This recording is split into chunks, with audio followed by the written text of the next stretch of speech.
The rain fell in heavy sheets, turning the city streets into glistening mirrors that reflected the neon signs of downtown. Gabriel Hayes pulled his worn jacket tighter around his broad shoulders as he stepped out of the Skyline office complex, nodding goodbye to the night security guard. Another shift done, another night of emptying trash cans and polishing floors that would be scuffed again by morning. The steady drizzle matched his mood as he checked his watch, 12:15 a.m. If he hurried, he could catch the last bus and be home before Mrs. Chen, his elderly neighbor, started worrying. She'd been a godsend since Rachel died, watching over 7-year-old Noah when Gabriel worked the night shift, refusing any payment beyond the occasional bag of groceries he'd leave on her doorstep. 3 years without Rachel. Sometimes it felt like yesterday. Other times it seemed a lifetime ago. The medical bills had consumed their savings, forced them from their small house into the cramped apartment, transformed Gabriel from a construction foreman into a man who cleaned office buildings in the dead of night. All that remained of their life before was Noah, and Gabriel would do anything to protect what they had left. The sound reached him first, a woman's voice sharp with fear, cutting through the steady patter of rain on pavement. Gabriel's steps slowed automatically, his senses sharpening as he tried to locate the source. 10 years in special forces had taught him to recognize when something was wrong, and those instincts hadn't dulled despite the years of civilian life. "Please, just take the purse. I don't want any trouble." Gabriel rounded the corner and saw them in the mouth of an alley between two office buildings. A woman in an expensive-looking coat backed against a brick wall, facing two men who moved with the predatory confidence of people accustomed to taking what they wanted. For a split second, Gabriel hesitated. This wasn't his neighborhood, wasn't his problem. He had a son at home who needed him, a job he couldn't afford to lose, a life carefully constructed around avoiding exactly this kind of situation. The smart move would be to call the police and keep walking. But the woman looked up then, and Gabriel saw her face clearly for the first time. She was older than he'd initially thought, maybe late 30s, with dark hair now damp from the rain and eyes that held intelligence alongside terror. There was something in her expression, not just fear, but a kind of desperate courage, as if she was trying to talk her way out of a situation that had already moved beyond words. One of the attackers stepped closer, and Gabriel saw the glint of metal in his hand, a knife held low but visible. A threat that transformed this from a simple mugging into something potentially deadly. "Drop the knife and walk away. She's not your prey tonight." Gabriel's voice carried the authority of someone who'd spent years in combat zones, projecting confidence he didn't entirely feel. The two men turned toward him, their surprise quickly shifting to calculation. Gabriel was bigger than either of them individually, but they had weapons in numbers. He could see them weighing their options, deciding whether this new complication was worth fighting or if they should just run. "Walk away, hero," the one with the knife said. "This doesn't concern you." "Actually, it does." Gabriel stepped closer, his hands empty but ready. The years of military training and construction work kept him strong, despite the years of loss and struggle.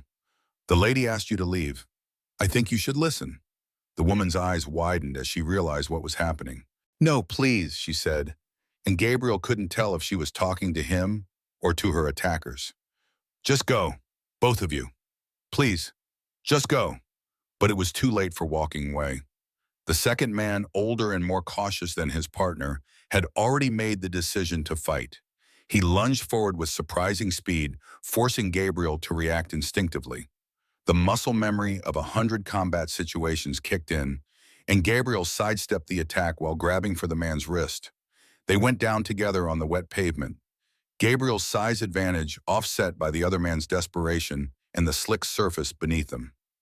Gabriel heard the woman cry out, heard running footsteps that might have been the other attacker fleeing or approaching. There was no time to look and see. The man beneath Gabriel was stronger than he'd expected, wiry and quick with the kind of lean muscle that came from a hard life on the streets. They rolled across the alley, Gabriel trying to control the other man's hands while avoiding the wild swings aimed at his head. Gabriel managed to pin his opponent's knife hand against the concrete, but the victory was short-lived. Pain exploded along his ribs as the second attacker's blade found its mark, sliding between Gabriel's jacket and shirt to bite deep into flesh. The shock of it made Gabriel gasp, his grip loosening just enough for the first man to break free. Gabriel. The woman's voice was sharp with alarm, and somewhere in the back of his mind, Gabriel wondered how she knew his name. But the thought was lost in the immediate reality of trying to stay conscious as warm blood soaked through his shirt. The sound of sirens cut through the night air, still distant but approaching fast. The two attackers looked at each other, some wordless communication passing between them, and then they were gone, disappearing into the maze of alleys and side streets that honeycomb this part of the city. Gabriel sat up slowly, one hand pressed against his wounded side, trying to assess the damage. The pain was sharp but manageable. He'd had worse injuries in combat zones, though none that had bled quite this freely. "Oh God, you're hurt!" The woman was beside him now, her expensive coat forgotten as she knelt on the wet pavement. "We need to get you to a hospital." "I'm okay," Gabriel said automatically, the response of someone who'd learned early that admitting weakness was a luxury he couldn't afford. "Just a scratch." But even as he said it, Gabriel could feel his strength ebbing, the adrenaline that had carried him through the fight now leaving him shaky and nauseous. The woman's face was coming in and out of focus, her features blurring at the edges in a way that suggested this was more than just a scratch. "Stay with me," she said, her voice taking on a tone of command that seemed natural to her. "The ambulance is almost here. You're going to be fine." Gabriel tried to focus on her face to ground himself in something solid while the world tilted around him.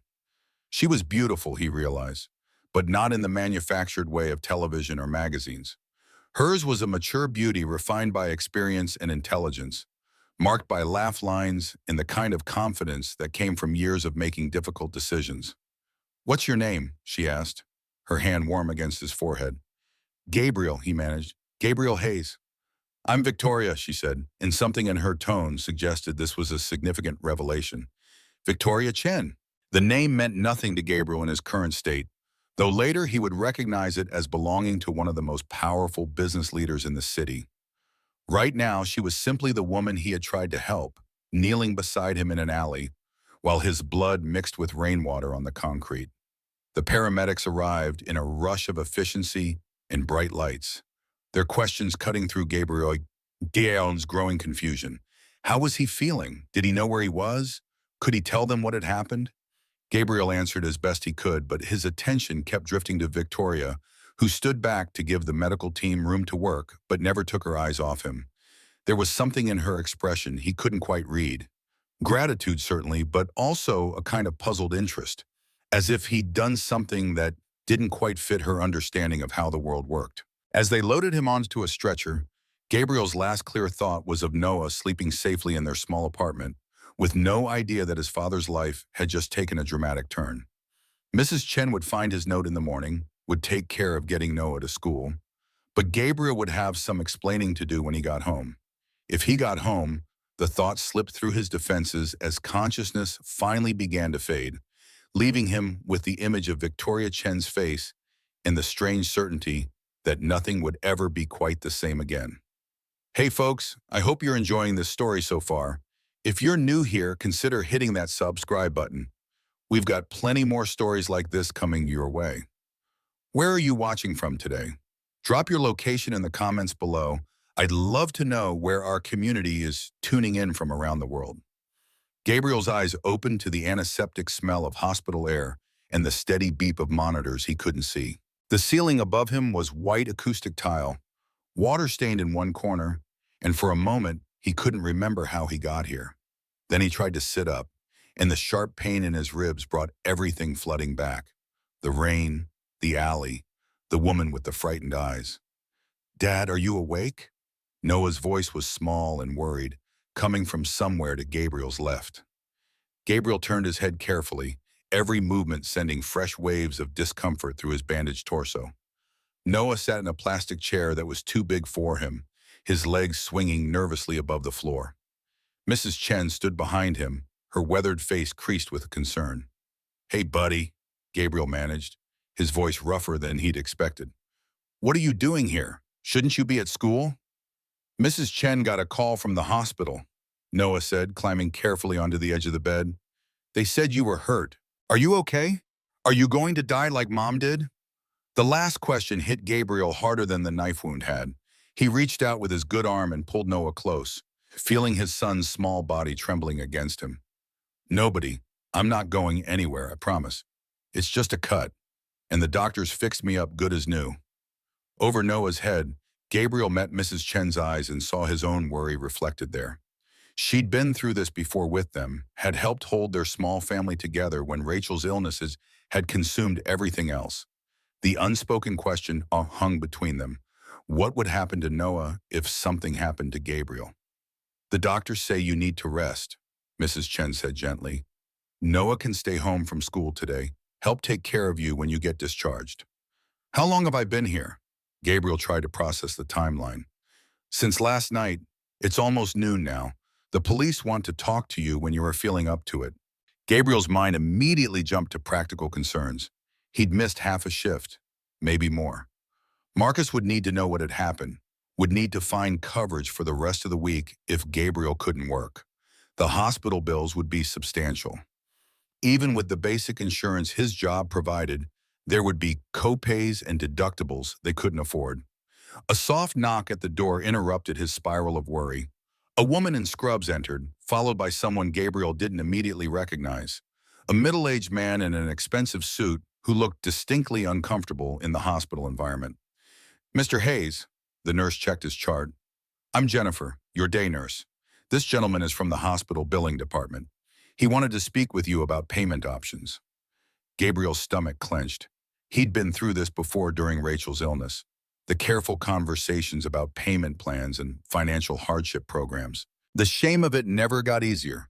The reminder that in America, getting hurt or sick was a luxury he couldn't afford.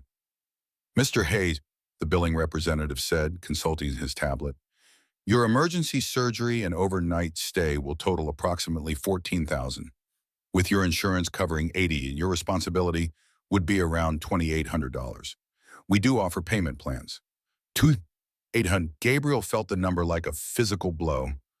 That was 2 months of rent, money they simply didn't have.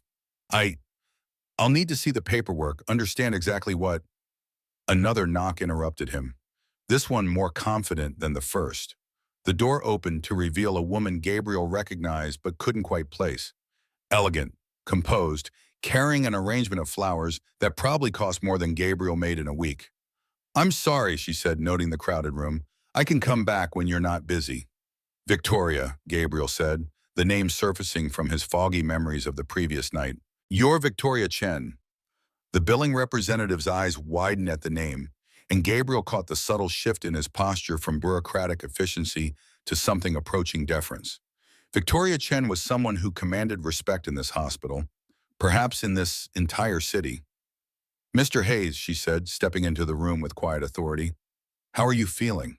Like I got stabbed, Gabriel said, then immediately regretted the flippancy.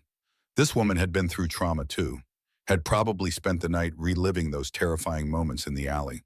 I'm sorry, I'm fine. How are you? Are you hurt? I'm perfectly fine, thanks to you. Victoria's gaze shifted to Noah, who was studying her with the frank curiosity of childhood. And this must be your son. Noah, Gabriel said, this is Miss Chen. She's the lady I helped last night. Noah studied Victoria solemnly. Are you a princess? You look like a princess. Victoria's serious expression softened into a genuine smile. I'm not a princess, but thank you for the compliment. Your father is a very brave man. I know, Noah said with the simple pride of a child. He's the bravest person in the whole world. Gabriel felt his chest tighten with emotion. The billing representative cleared his throat, clearly uncomfortable with the personal nature of the conversation, but unwilling to leave with Victoria Chen in the room. Ms. Chen, the man said carefully, I was just discussing payment options with Mr. Hayes for his medical expenses. Actually, Victoria said, her tone taking on a businesslike quality, I'd like to cover Mr. Hayes' entire bill. He was injured helping me. It's the least I can do. Gabriel's face flushed hot with embarrassment and something that might have been anger. No, absolutely not. Victoria looked surprised, as if she wasn't accustomed to being refused. Mr. Hayes, you were hurt because of me. It's only fair. It's not fair. It's charity. Gabriel said more sharply than he'd intended. Noah looked between them with confusion, picking up on the tension but not understanding its source. Mrs. Chen stepped forward diplomatically. Perhaps we should let Mr. Hayes rest. The payment discussion can wait. Of course, Victoria said, though Gabriel could see she was taken aback by his rejection. I should let you recover. I just wanted to make sure you were all right and to thank you properly. She placed the flower arrangement on the nightstand, the blooms filling the sterile room with unexpected color and fragrance. For a moment, Gabriel felt bad about his harsh response. She was only trying to help, to show gratitude in the way that probably made sense in her world. Miss Chen, he said as she moved toward the door, I'm glad you're safe. That's all the thanks I need. She paused, studying his face with an intensity that made Gabriel uncomfortable. May I ask you something, Mr. Hayes? Sure. Why did you help me? You didn't know who I was. Couldn't have known if I was worth the risk. Why? Gabriel considered the question, aware that Noah was listening, that Mrs. Chen was watching, that his answer mattered more than he fully understood. Because it was the right thing to do. Because if someone didn't help you and something bad happened, I'd have to live with that. Victoria nodded slowly, as if his answer confirmed something she'd suspected. My card, she said, placing a small rectangle of expensive paper on the nightstand beside the flowers, in case you change your mind about anything. After she left, the billing representative finished his spiel about payment plans with considerably less enthusiasm.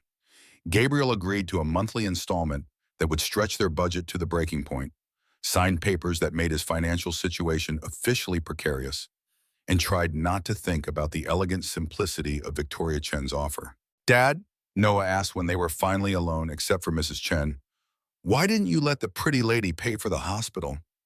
Gabriel pulled his son closer, breathing in the familiar scent of his shampoo and the faint smell of crayons that always seemed to cling to his clothes.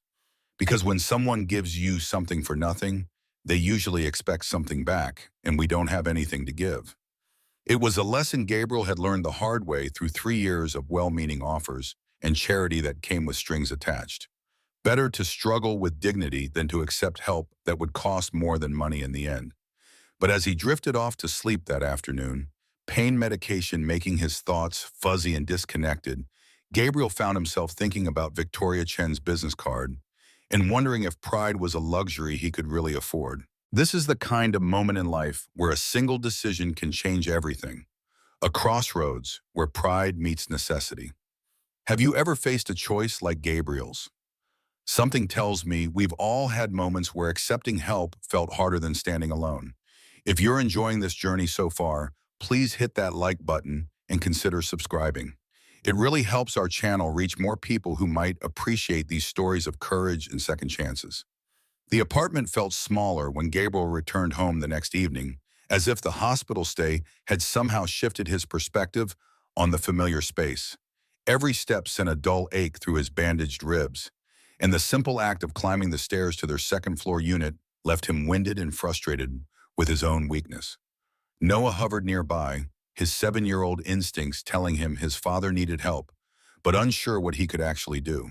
He'd arranged his homework neatly on the kitchen table and had even attempted to make dinner, a bowl of cereal and a peanut butter sandwich that sat waiting with the earnest pride of a child trying to care for his parent. Thank you, buddy, Gabriel said, settling carefully into his chair. This looks perfect. Mrs. Chen had left a casserole in the refrigerator with reheating instructions written in her careful handwriting, but Gabriel was touched by Noah's effort. They ate together in comfortable silence, the normal rhythm of their evening routine providing an anchor of normality after the chaos of the past day. It wasn't until Noah was safely asleep that Gabriel allowed himself to fully confront their situation. He spread the hospital paperwork across the kitchen table, the business card Victoria Chen had left sitting prominently among the bills, like an elegant white flag of surrender. The payment plan he'd agreed to would add another $300 to their monthly expenses, money they simply didn't have. Even with his overtime hours, their budget had been stretched thin. Without them, which seemed likely given his injury and time away from work, they'd be short on rent within a month. Gabriel's phone buzzed with a text message from Marcus, his supervisor at Skyline. Hope you're feeling better. Take the time you need to heal. We'll figure out the schedule when you're ready to come back. The kindness in the message only made Gabriel feel worse. Marcus was a good supervisor, but he couldn't hold Gabriel's position indefinitely. If he couldn't perform the physical demands of the job and with a fresh stab wound in his ribs, Gabriel wasn't sure when he'd be able to lift heavy equipment or spend 8 hours bending and reaching. A knock at the door interrupted his spiral of worry. Gabriel glanced at the clock. Nearly 10 p.m. Too late for Mrs. Chen or any of their neighbors. He moved carefully to the window and peered through the blinds, surprised to see a woman in a tailored suit standing on their small porch. "Mr. Hayes," the woman's voice was polite but authoritative when Gabriel opened the door. "I'm Sarah Jenkins, Ms. Chen's personal assistant. She wondered if you might have a moment to speak with her." Gabriel's guard went up immediately. In his experience, people who showed up at his door after dark rarely brought good news. "What about?" "She has a business proposition she'd like to discuss with you in person. If you're feeling well enough, of course." Gabriel considered refusing. He'd already given his statement to the police, had answered their questions as thoroughly as he could, but something in the woman's manner suggested this wasn't a request he could easily dismiss. "Ms. Chen sent you at 10 o'clock at night?" "She's a very busy woman during business hours, Mr. Hayes, and she thought this matter might be of some urgency to you." Gabriel glanced back at the bills spread across his kitchen table, visible through the doorway. "Let me get my jacket." The car waiting at the curb was a sleek black sedan with tinted windows, the kind Gabriel had only ever seen from the outside. The interior smelled of leather and something subtle he couldn't identify, and the ride was so smooth he barely felt the potholes he knew littered the street. "Your son is with a sitter?"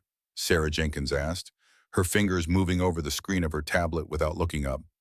"My neighbor. She watches him when I work. At the Skyline Complex, night shift janitor. 3 years now, correct?" Gabriel's jaw tightened. "You've done your homework." Ms. Chen likes to be thorough. The Chen Global Tower dominated the downtown skyline, its glass and steel facade reflecting the city lights like a vertical mirror. At this hour, most of the building was dark, but the top floor still glowed with activity. The security guard nodded to Sarah as they entered through a private entrance, and the elevator whisked them directly to the 60th floor without stopping. Victoria Chen's office occupied the entire corner of the building, with floor-to-ceiling windows that offered a panoramic view of the city. She stood as Gabriel entered, dressed in a charcoal business suit that somehow managed to be both authoritative and approachable. "Gabriel, thank you for coming. Please sit down." The chairs facing her desk were more comfortable than anything in Gabriel's apartment.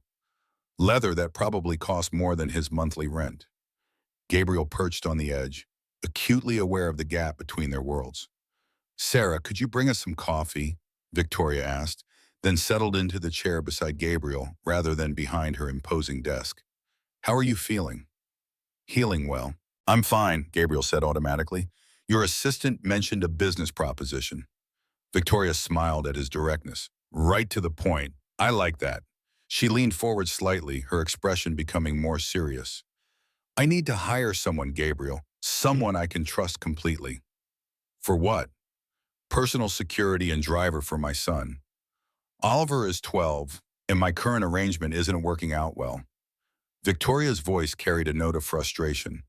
"The security company I've been using sends different people every few weeks. Oliver doesn't feel comfortable with the strangers, and frankly, neither do I." Gabriel frowned. "I'm not a trained bodyguard. I clean office buildings. You stepped between me and two armed men without hesitation. You took a knife wound to protect someone you'd never met." Victoria's eyes were steady on his. "That tells me more about your character than any training certificate could." As Sarah returned with coffee in cups that probably cost more than Gabriel's weekly grocery budget, Gabriel accepted his gratefully, using the moment to process what Victoria was offering. What would the guard involve exactly? Driving Oliver to and from school, staying with him during after-school activities, some weekend events, light security, mostly just being aware of your surroundings, making sure he's safe. Victoria paused. "The salary would be $85,000 a year, plus health insurance for you and your son." Gabriel nearly choked on his coffee. $85,000 was more than twice what he made at the cleaning company, enough to move them out of their cramped apartment, enough to give Noah opportunities Gabriel had only dreamed of providing. That's, that's too much, he said, for driving a kid around. Is it? Oliver's safety is worth everything to me, and I need someone who understands what it means to be a father. Someone who will care about my son's well-being as much as his security. Gabriel set his coffee cup down carefully. This is charity, expensive charity. This is business, Victoria corrected. I have a problem. I need someone I can trust with my son's life. You have skills I need. Courage, integrity, experience as a father. It's a fair exchange. Gabriel studied her face, looking for signs of pity or condescension, but found only professional honesty. Still, the offer felt too good to be true, the kind of opportunity that didn't come to people like him. Why me? You could hire professionals, people with actual training. Because professionals see a job. You see a child who needs protection. Victoria's voice softened. Because when you were bleeding in that alley, you asked if I was hurt. Because you refused my money, even when you desperately needed it. Because Oliver deserves someone who will care about him as a person, not just as a paycheck. Gabriel was quiet for a long moment, thinking about Noah's face when he'd asked about the broken toy robot still sitting on their kitchen counter, about the eviction notice that made this conversation feel like a lifeline thrown to a drowning man. I'd want to meet him first, Gabriel said finally. Your son. Make sure we get along. Victoria's smile was radiant. Of course. Would tomorrow evening work? You could bring Noah if you'd like. Oliver would enjoy meeting him. As they worked out the details, Gabriel felt like he was stepping through a doorway into a completely different life. The practical part of his mind cataloged the benefits: steady income, health insurance, the chance to give Noah stability and opportunities. But another part of him worried about the cost of accepting help, even help disguised as legitimate work. Gabriel, Victoria said as he prepared to leave, I know this feels overwhelming, but you saved my life. Let me help you build a better one for you and your son. Gabriel nodded, not trusting his voice to remain steady. As he rode the elevator down from the 60th floor, he thought about how quickly life could change, how one moment of courage could open doors he'd never imagined walking through. That evening, as he explained the opportunity to Noah over a simple dinner, Gabriel watched his son's eyes widen with excitement and wonder. So we'll have money for the robot movie? Noah asked, referring to the film he'd been asking to see for weeks. We'll have money for lots of things, buddy. Gabriel smiled, feeling a weight lift from his shoulders. But we have to remember that this is an important one. I'll be responsible for keeping Miss Chen's son safe. I can help, Noah declared. I'm very responsible. Mrs. Chen says so all the time. I know you are, buddy, and you'll get to meet Oliver tomorrow. I think you two might become friends. As Noah chattered excitedly about meeting a new friend, Gabriel's gaze drifted to the business card still sitting on the kitchen table. Maybe he thought it was time to stop fighting every offered hand and start believing that sometimes good things happen to good people. Sometimes life's greatest turns come from our most unexpected decisions. Before we continue with Gabriel and Noah's journey to meet Oliver, I'd love to know, what's been your favorite moment in the story so far? Share your thoughts in the comments below. And if you're enjoying this story of second chances and unexpected connections, please consider subscribing to our channel for more powerful stories that remind us of what truly matters in life. Now let's return to our story and see what happens when these two families meet. The Chen estate was located in the most exclusive neighborhood in the city, where houses sat behind gates and mature trees shielded the wealthy from prying eyes. The security guard checked Gabriel's ID against a list, then waved him through with a curt nod. Wow, Noah whispered from the back seat, his face pressed against the window. It's like a castle. Gabriel had to agree. The house was massive, constructed of stone and glass, with soaring windows and multiple wings spreading from a central structure. Professionally landscaped gardens surrounded the property, and a circular driveway led to an imposing front entrance. Victoria greeted them at the door herself, dressed more casually than Gabriel had seen her before in slim pants and a silk blouse. She smiled warmly at Noah, who suddenly turned shy, hiding partially behind his father's leg. I'm so glad you both could come, she said, ushering them inside. Oliver is very excited to meet you.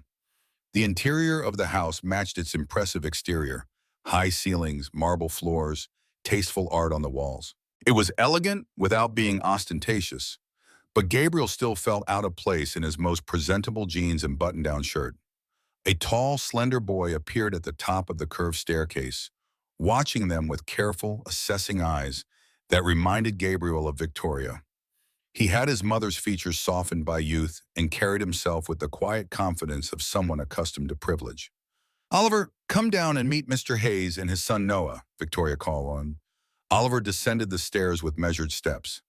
"Hello," he said, his voice polite but reserved. "Welcome to our home." "It's nice to meet you, Oliver," Gabriel replied, extending his hand.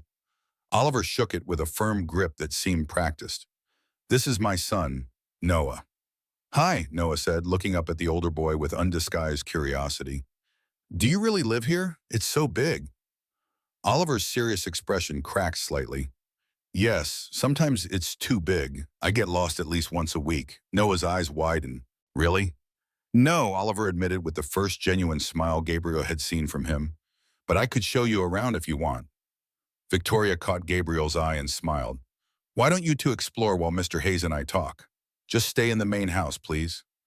As the boys headed off with Noah already peppering Oliver with questions, Victoria led Gabriel to a sunlit room overlooking the gardens. "Oliver doesn't warm up to people quickly," she said, gesturing for Gabriel to take a seat. "I'm impressed. Noah has that effect on people. He's never met a stranger." Victoria sat across from him, her posture perfect, but somehow not stiff. "I've had our legal team draw up a contract, full benefits, paid vacation, a company car for your use during working hours. You'd be an employee of Chen Global, officially assigned to personal security." She slid a folder across the coffee table. Gabriel opened it, scanning the document inside. The terms were more generous than she'd outlined the night before, including a signing bonus that would cover their rent for 6 months. "This is very generous," Gabriel said carefully. "It's competitive for the position." Victoria's tone was matter-of-fact. "I value Oliver's safety above everything else." Gabriel continued reading, stopping at a paragraph about housing. "What's this about a residence on the property?" "There's a guest house near the back of the estate. 3 bedrooms, fully furnished. It's yours if you want it. Having you on site would make security logistics simpler, especially on days with early departures or late returns." Gabriel tried to process what she was offering. Not just a drum, but a complete change in their living situation. A chance to give Noah space to grow, to live in a safe neighborhood with good schools. "I'd need to think about that part," he said. The rest of the contract seemed straightforward: hours, responsibilities, chain of command. It was a real job with clear expectations, not the charity he'd initially feared. Victoria nodded. "Of course, take your time with that decision, but I do need to know about the position itself. Oliver starts a new term at West Hill Academy on Monday." West Hill Academy, the most prestigious private school in the city. Gabriel had driven past its manicured campus and thought about how different Noah's educational experience was in the crowded public school he attended. "I'd like to accept the position," Gabriel said, surprising himself with how right the decision felt. "But I want to be clear about something. I'm not a yes man. If I see security issues or concerns about Oliver's safety, I'll speak up, even if it's not what you want to hear." Victoria's expression was unreadable for a moment. Then she smiled. "I wouldn't have it any other way. Oliver's safety comes first, above convenience, above appearances, above everything." From somewhere deeper in the house came the sound of boyish laughter. Both adults paused, listening to the rare sound of Oliver truly enjoying himself. "It seems they're getting along," Victoria said softly. "Noah's been wanting a friend. We move around a lot, and he—" Gabriel trailed off, not wanting to delve into their difficult past. "It's been just the two of you for a while," Victoria said. Not a question, but a statement. 3 years, his mother Rachel had cancer. By the time they diagnosed it properly, it was already stage 4. Victoria's expression softened with genuine sympathy. "I'm sorry, Oliver's father left when he was 2, said he wasn't ready for the responsibility of a family." Her tone was matter-of-fact, but Gabriel caught the underlying hurt. Before he could respond, the boys burst into the room. Noah clutching what looked like a sophisticated remote-controlled robot. "Dad, Oliver has all the robots, and he said I could borrow this one. Can I please?" Gabriel looked at Oliver, who seemed suddenly anxious. "It's just an old one. I have newer models. I don't even play with it anymore." Gabriel recognized the gesture for what it was. A boy with everything offering something to a boy who had very little. He caught Victoria watching her son with a mixture of pride and surprise. "That's very generous, Oliver. Noah will take good care of it, won't you, buddy? I promise I'll keep it super safe." As the boys continued chattering about the robot's features, Gabriel and Victoria exchanged a look of understanding. This arrangement might work out better than either of them had anticipated. Later, as they prepared to leave, Victoria walked them to the door. "The car will pick you up Monday morning at 7 o'clock. I've arranged for your belongings to be moved to the guest house this weekend, if that works for you." Gabriel had made his decision during dinner, watching Noah and Oliver build an elaborate ramp system for the robot across the formal dining room table. Victoria had not only allowed the chaos, but had suggested improvements to their design. It was clear that despite her wealth and position, she valued her son's happiness above the pristine state of her furniture. "We'll be ready," Gabriel said, "and thank you for the opportunity." Victoria smiled, a genuine expression that transformed her composed features. "I think we're both taking a chance here. I just hope it works out as well as tonight has." As Gabriel drove home with an exhausted but happy Noah dozing in the back seat, he thought about the strange twists of fate that had brought them to this moment. One split-second decision in a rainy alley had changed the trajectory of their lives. For the first time in 3 years, Gabriel allowed himself to feel something he'd almost forgotten. Hope. Hope for a better future. Hope that he could give Noah the life he deserved. Hope that perhaps the worst of their struggles were behind them. He couldn't have known then how wrong he was, or that the greatest dangers still lay ahead. What a night of unexpected connections. I'm working hard to bring you the next part of this story, where we'll discover what Victoria Chen is hiding and the real dangers that might be facing Oliver. If you're finding value in this story, please take a moment to like, subscribe, and share with someone who might appreciate it. Your support helps us continue creating these meaningful stories. Now let's find out what's really going on at Chen Global. Victoria Chen sat alone in her home office long after Gabriel and Noah had left, reviewing security footage of the night she was attacked. The security consultant she'd hired had obtained it from a building across from the alley, and the grainy black and white images told a story that troubled her deeply. The attackers had arrived 20 minutes before she'd walked past the alley. They'd been waiting, positioned perfectly to intercept her as she took her usual route from the late board meeting to where her driver was parked, almost as if they'd known her schedule. Victoria paused the footage, studying the faces of the men who'd threatened her. They didn't look like random muggers. Their movements were too coordinated, their timing too precise. This hadn't been a chance encounter. It had been a planned attack, but who would want to harm her? Chen Global had competitors, certainly, but corporate rivalry rarely escalated to physical violence. She had made enemies during her rise to power, but most of those battles had been fought in boardrooms and courthouses, not dark alleys. Her phone buzzed with a text message. The screen displayed her brother's name, Marcus Chen. She hesitated before opening it. "Heard about your little adventure? Glad you're safe. Dinner is soon to catch up? It's been too long." Victoria frowned. How had Marcus heard about the attack? She'd kept it quiet, making sure no press got wind of the incident. Only her assistant Sarah, the police, and now Gabriel knew the details. She set the phone down without responding. Her relationship with her brother had been strained since their father's death 5 years ago, when Victoria had assumed control of Chen Global. Marcus had expected to share leadership of the company, but their father's will had been clear. Victoria would hold the majority stake in the CEO position. Marcus had stormed out of the reading of the will, accusing Victoria of manipulating their father during his final days. They'd barely spoken since, except at obligatory family events they both attended for appearances' sake. Why reach out now after years of silence? And how did he know about the attack? Victoria turned back to her computer, pulling up a file labeled Phoenix. The project was Chen Global's most closely guarded secret, a revolutionary AI-driven medical diagnostic system that could identify cancer and other diseases years before conventional methods, potentially saving millions of lives. The prototype was nearly complete, with clinical trials scheduled to begin in 6 months. If successful, Phoenix would transform global healthcare and cement Cheng Global's position as the leading medical technology company in the world. The project represented billions in potential revenue, but Victoria's interest went beyond profit.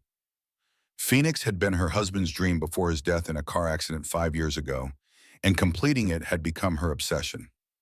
Only a handful of people knew Phoenix's full capabilities. Had that information leaked somehow? Was the attack connected to the project? Victoria closed the file and pulled up the background check she'd run on Gabriel Hayes. His military service record was impressive. 10 years in special forces, 2 deployments to Afghanistan, specialized training in extraction and protection operations. After leaving the military, he'd worked in construction until his wife's illness had forced him to seek more flexible employment. There was nothing suspicious in his history, nothing to suggest he was anything other than what he appeared to be, a good man struggling to care for his son after tragedy had upended their lives. Victoria's instincts told her Gabriel was trustworthy, and her instincts had built a technology empire.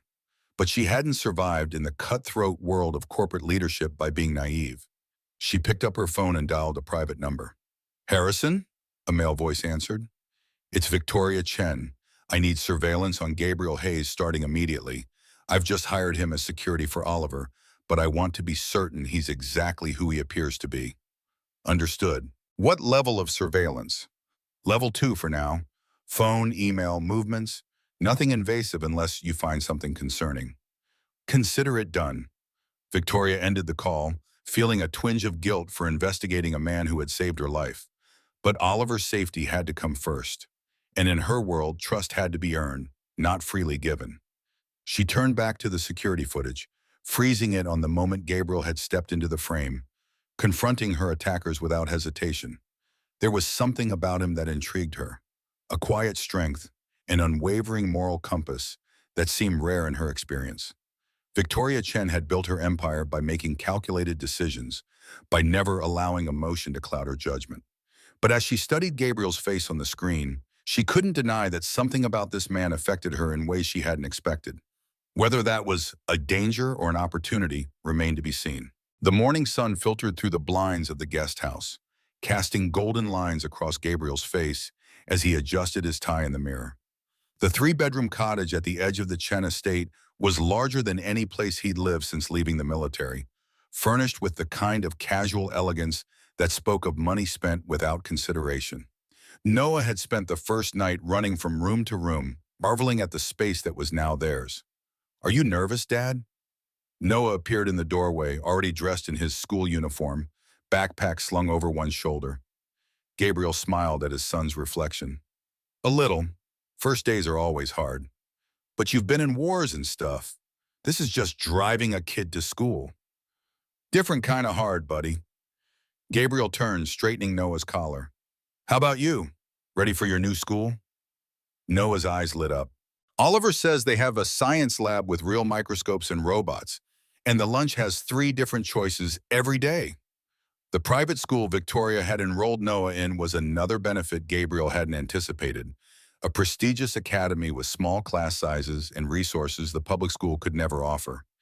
He'd protested initially, but Victoria had been adamant.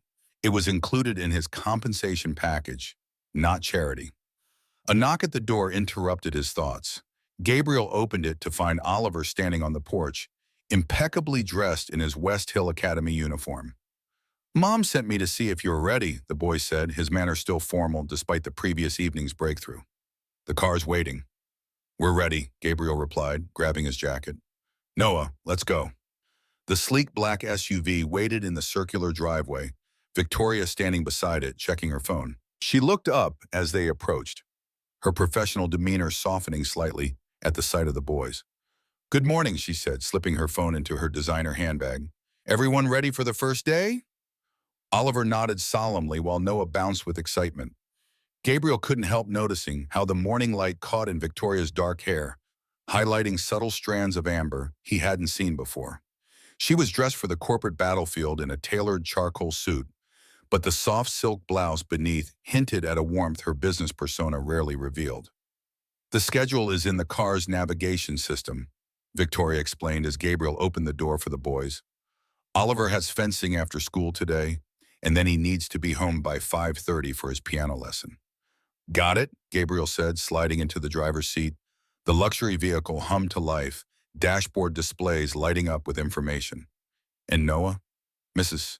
Elena will pick him up from school at 3:15 and bring him back to the estate.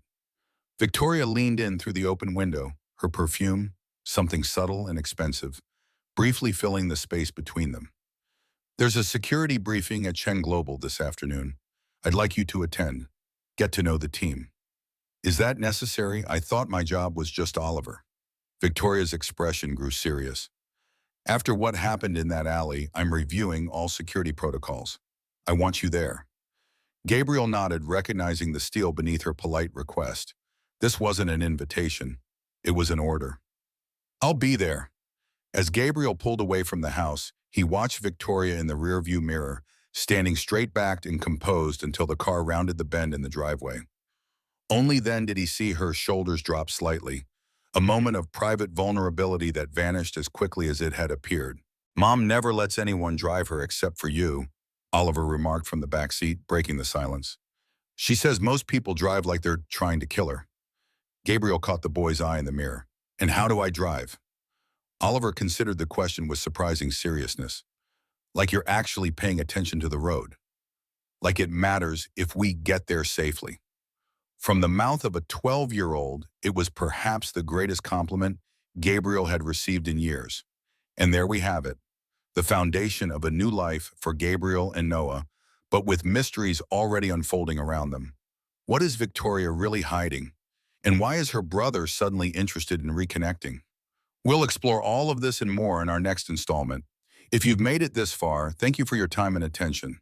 Creating these stories takes considerable effort, and your support by liking, subscribing, and sharing means the world to us. Until next time, remember that sometimes the bravest thing we can do is accept help when it's offered. The Chen Global Tower security floor was a stark contrast to the elegant corporate spaces above, utilitarian, brightly lit, and humming with technology. Gabriel felt the weight of evaluating stares as Victoria led him into the conference room, where 6 men and 2 women in dark suits waited around a polished table. Everyone, this is Gabriel Hayes, Victoria announced, her CEO persona firmly in place. He's joining our security team, focused primarily on Oliver's protection. A muscular man with a military haircut and the rigid posture of someone who had spent time in uniform stepped forward, extending his hand. David Reed, head of corporate security, former Marines. Army, Special Forces, Gabriel replied, accepting the handshake and noting the calculated pressure behind it.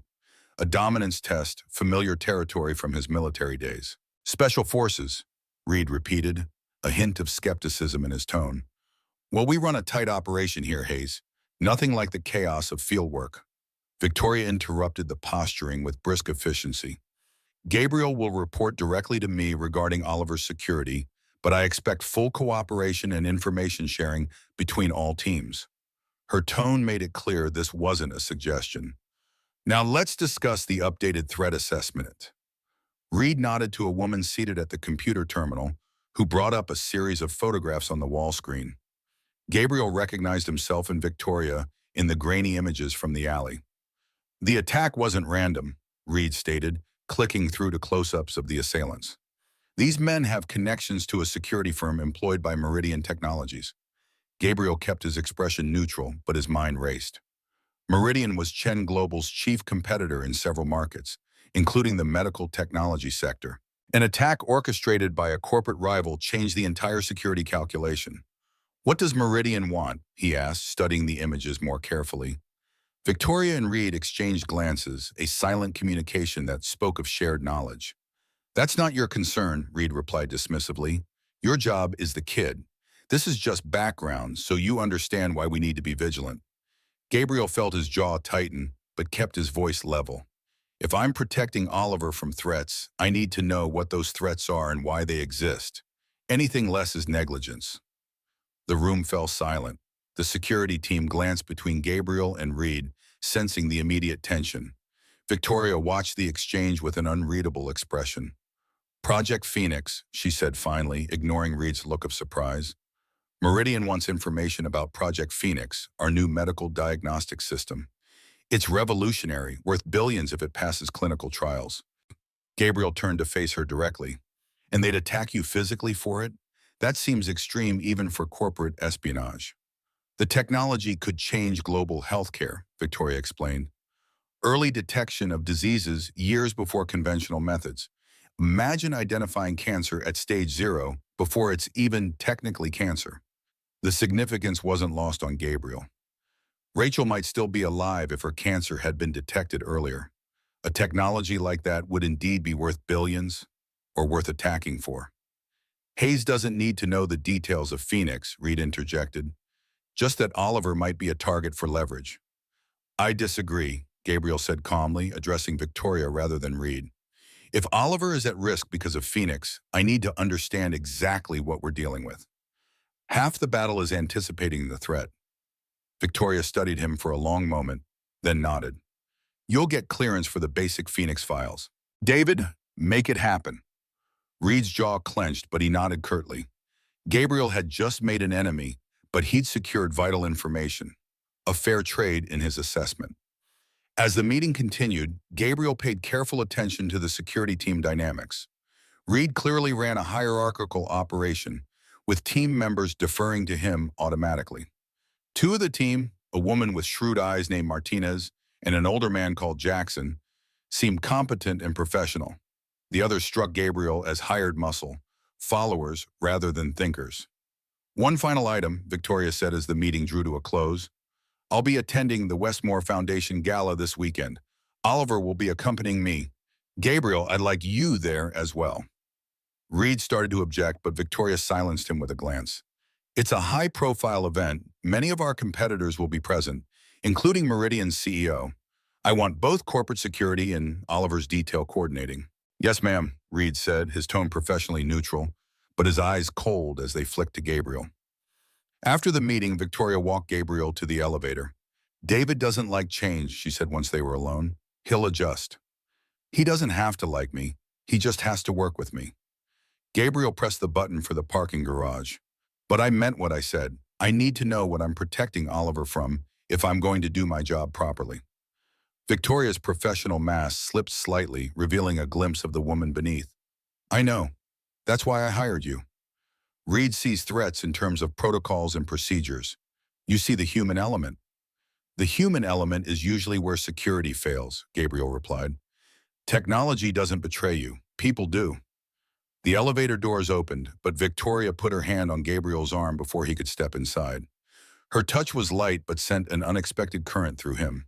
Be careful with the Phoenix information, she said quietly. Very few people know the full scope of the project. There are complications I haven't shared publicly. Gabriel held her gaze. Like what? The technology was my husband's creation. Michael died 5 years ago in what was ruled an accident, but I've always had questions. She trailed off, then straightened her shoulders, the moment of vulnerability passing. Just be vigilant, especially with Oliver. As Gabriel rode the elevator down to the parking garage, he couldn't shake the feeling that Victoria was still holding something back. He'd spent enough time in the field to recognize when someone wasn't telling the whole truth. The question was, what parts was she hiding, and why? Welcome back to our story, folks.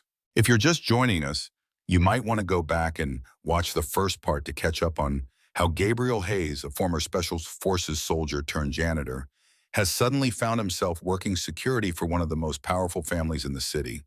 And if you're enjoying this journey, please take a moment to hit that like button and consider subscribing to our channel for more stories that explore the unexpected turns life can take.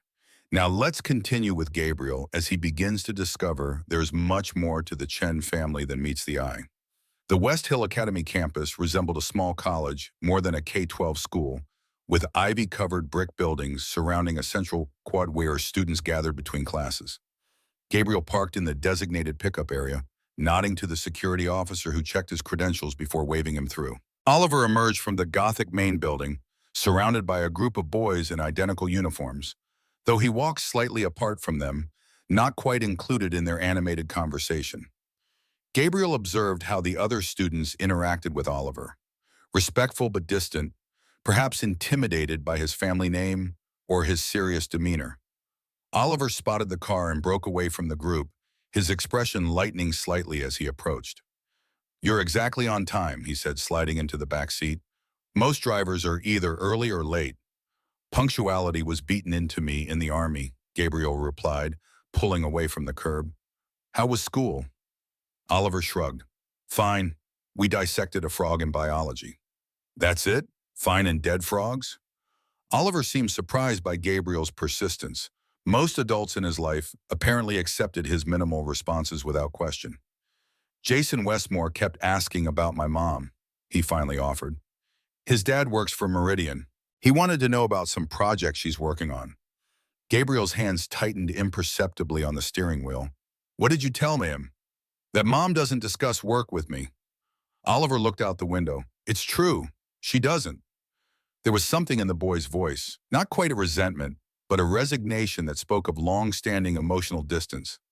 Gabriel had heard that tone before in the voices of military kids whose parents were physically present but mentally deployed elsewhere. "Does that bother you?" Gabriel asked carefully. "That she doesn't talk about her work?" Oliver considered the question with a seriousness that seemed beyond his years. "No, I understand why. Dad was the same way before he died. Always thinking about the next breakthrough, the next discovery." He paused. "I just wish sometimes she'd look at me the way she looks at her company, like I'm the most important thing in her world." The raw honesty caught Gabriel off guard. He glanced in the rearview mirror, seeing not the privileged son of a billionaire, but a boy who felt the absence of his mother's attention as keenly as Noah felt the physical absence of Rachel.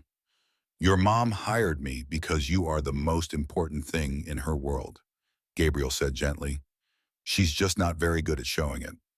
Oliver met his eyes in the mirror, skepticism clear in his expression.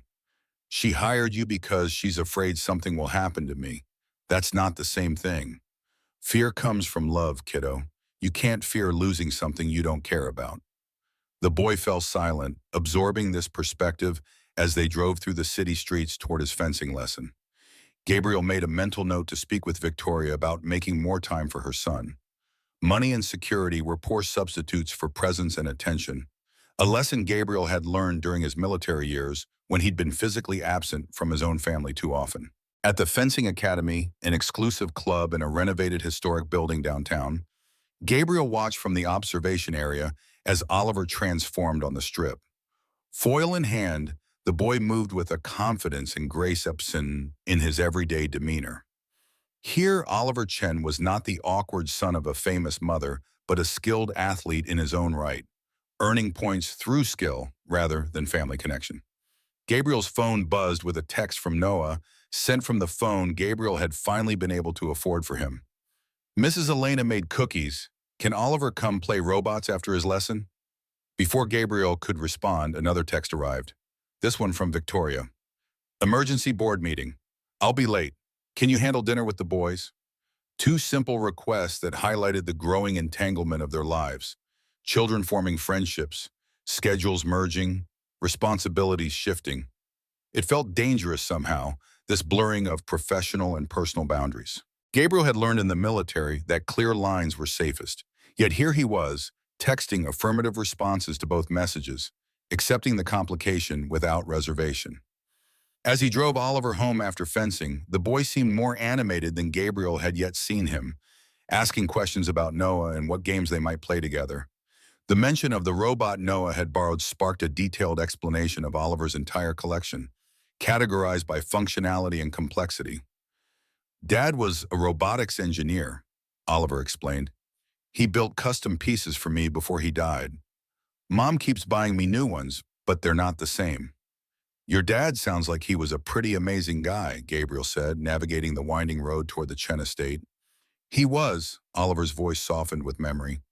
"He could fix anything, and he never talked to me like I was just a kid. He'd explain how everything worked, even the really complicated stuff. You must miss him a lot." Oliver nodded, looking down at his hands. "Mom doesn't like to talk about him. I think it makes her sad, but sometimes I forget things about him, like exactly how his laugh sounded, or the way he'd push his glasses up when he was thinking hard. I'm afraid someday I'll forget everything. Gabriel felt a familiar ache in his chest, the same one he felt when Noah asked questions about Rachel that became harder to answer as memories faded. I have an idea, he said, making a sudden decision. Why don't you make a memory book? Photos, stories, things he liked to say. Noah and I did that for his mom. It helps.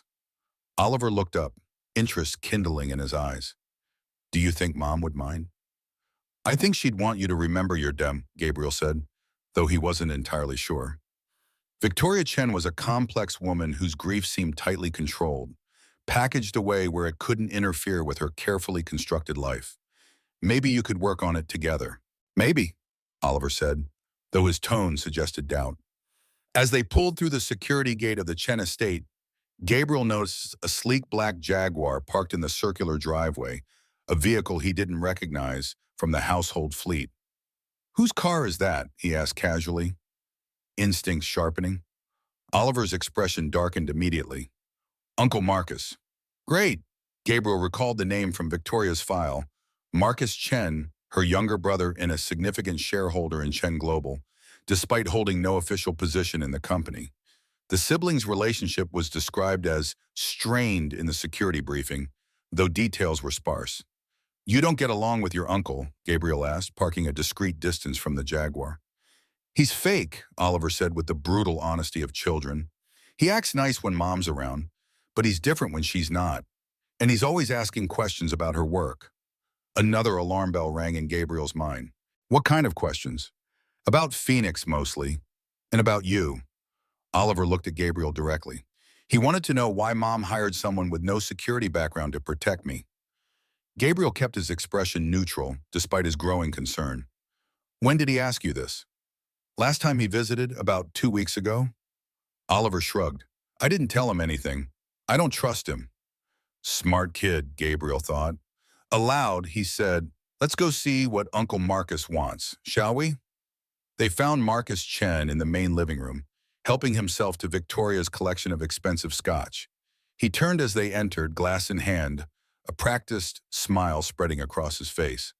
The family resemblance to Victoria was evident in the high cheekbones and intelligent eyes, but where her features conveyed strength and purpose, his suggested charm deployed as a tool. Oliver, there's my favorite nephew. Marcus set down his drink and opened his arms, which Oliver reluctantly stepped into for a brief, awkward hug. How's school? Terrorizing those teachers with that brain of yours? School's fine, Oliver mumbled, extricating himself from his uncle's embrace. Marcus's gaze shifted to Gabriel, the warmth in his expression cooling several degrees. And you must be the new hire, the hero from the alley. Gabriel Hayes. Gabriel Hayes, Gabriel confirmed, extending his hand. Marcus's handshake was firm but brief, a social obligation rather than a genuine greeting.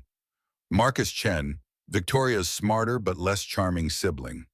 His tone was light, but Gabriel caught the undercurrent of resentment. I was just stopping by to check on my sister after her unfortunate encounter. Is she home? Emergency board meeting? Gabriel replied, noting how Marcus's eyes narrowed slightly at this information. She'll be late. Pity, I was hoping to discuss some family business. Marcus reclaimed his scotch, swirling the amber liquid thoughtfully. Perhaps you could pass along a message. Tell her I've been thinking about Phoenix, about its future. She'll understand. There was something in his tone, a subtle emphasis on future that raised Gabriel's hackles. Before he could respond, Noah appeared in the doorway, followed by Elena, the housekeeper.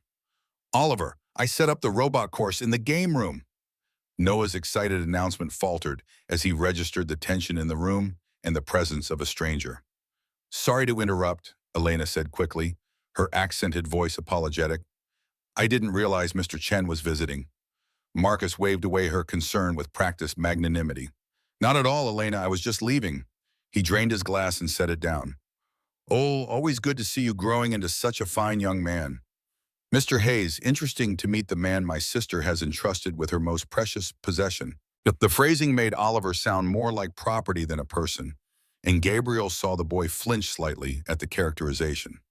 After Marcus departed, Gabriel sent the boys to play while he called Victoria, stepping outside to ensure privacy. Marcus was here, he said when she answered, keeping his voice low. Asking about Phoenix. Oliver says he's been asking questions about the project for weeks. Victoria's sharp intake of breath was audible over the line. What exactly did he say? To tell you he's been thinking about Phoenix's future. He seemed to think you'd understand the significance. I do. Her voice had gone cold in a way Gabriel hadn't heard before. Gabriel, do not leave Oliver alone with Marcus, ever, under any circumstances. You think your own brother would hurt his nephew? I think my brother would do whatever serves his interests. The control in her voice was absolute, betraying no emotion beyond resolve. I'll be home in an hour. We need to talk privately. The call ended, leaving Gabriel with more questions than answers. He returned inside to find Noah and Oliver engaged in an elaborate robot battle in the game room, their laughter a jarring contrast to the tension he'd just experienced. Elena approached, wiping her hands on her apron. Mr. Chen's visits always upset the household, she said quietly. The Signora will be disturbed. You've worked for the family a long time? Gabriel asked. Elena nodded. Since before Oliver was born. I worked for Mr. Michael first, and then stayed when he married Victoria. Her eyes held old sorrow. Such a tragedy. His accident. The family was never the same. What kind of accident was it? His car went off the coastal highway late one night. They said he fell asleep at the wheel, but she crossed herself. Mr. Michael was not a man who made careless mistakes. Never. Gabriel nodded, filing away this perspective. And Marcus? What was his relationship with Michael like? Elena's expression grew guarded. It is not my place to speak of family matters. It is if those matters might affect Oliver's safety, Gabriel pressed gently. The housekeeper hesitated, then sighed. They were partners once in the early days of the company, but there was a disagreement, a big one. Mr. Michael bought out Mr. Marcus's share of their joint research. After that, things were cold between them. What kind of research? Medical technology, the project that became Phoenix. Elena glanced toward the hallway, ensuring they were still alone. Mr. Marcus believed the technology should be developed for military applications. Mr. Michael refused. He wanted it to save lives, not take them. This new information shifted Gabriel's understanding of the situation dramatically. If Phoenix had potential military applications valuable enough to cause a rift between partners, it might be worth far more than even Victoria had implied. Thank you, Elena. This helps. I say these things only because you protect Oliver, she replied solemnly. The boy has lost enough already. I know you're feeling the tension building here, just as I am. Before we continue with Victoria's return and what she reveals about Phoenix, I want to thank those of you who've stayed with us through this story. Your comments and support mean the world. If you're finding value in this tale of protection, family, and second chances, please consider hitting that subscribe button. And let me know in the comments, do you think Marcus is just a jealous brother? Or is there something more sinister going on? Now let's get back to Gabriel as Victoria returns home. Victoria arrived home precisely 1 hour later, her expression tight with contained stress. She greeted the boys briefly, her smile not quite reaching her eyes, before asking Gabriel to join her in her study. The room was a reflection of its owner, elegant but functional, with bookshelves lining the walls and a desk positioned to face the door rather than the spectacular view behind it. Victoria always preferred to see what was coming. Marcus is making a play for Phoenix, she said without preamble, pouring herself a glass of water from a crystal decanter. He's aligned himself with investors who want to redirect the technology toward military applications Michael explicitly rejected. Gabriel leaned against a bookshelf, arms crossed. Elena mentioned that. She said they had a falling out over it. Victoria's eyebrows rose slightly. Elena has been with us a long time. She sees more than people realize. She took a sip of water, then set the glass down with deliberate care. What she probably doesn't know is that Marcus blamed Michael for ruining his career. He never forgave him for choosing the medical path over military contracts that would have made them billions. And now he wants to redirect Phoenix back to those military applications. Yes, with Michael gone, he thinks I'm the more practical sibling, more willing to maximize profit regardless of Michael's wishes. Victoria's laugh was brittle. He doesn't know me very well. Why would he think you'd agree now after all this time? Victoria's gaze shifted to a photograph on her desk. Michael Chen holding a much younger Oliver on his shoulders, both of them laughing. Because he's positioned himself as the majority shareholder's proxy.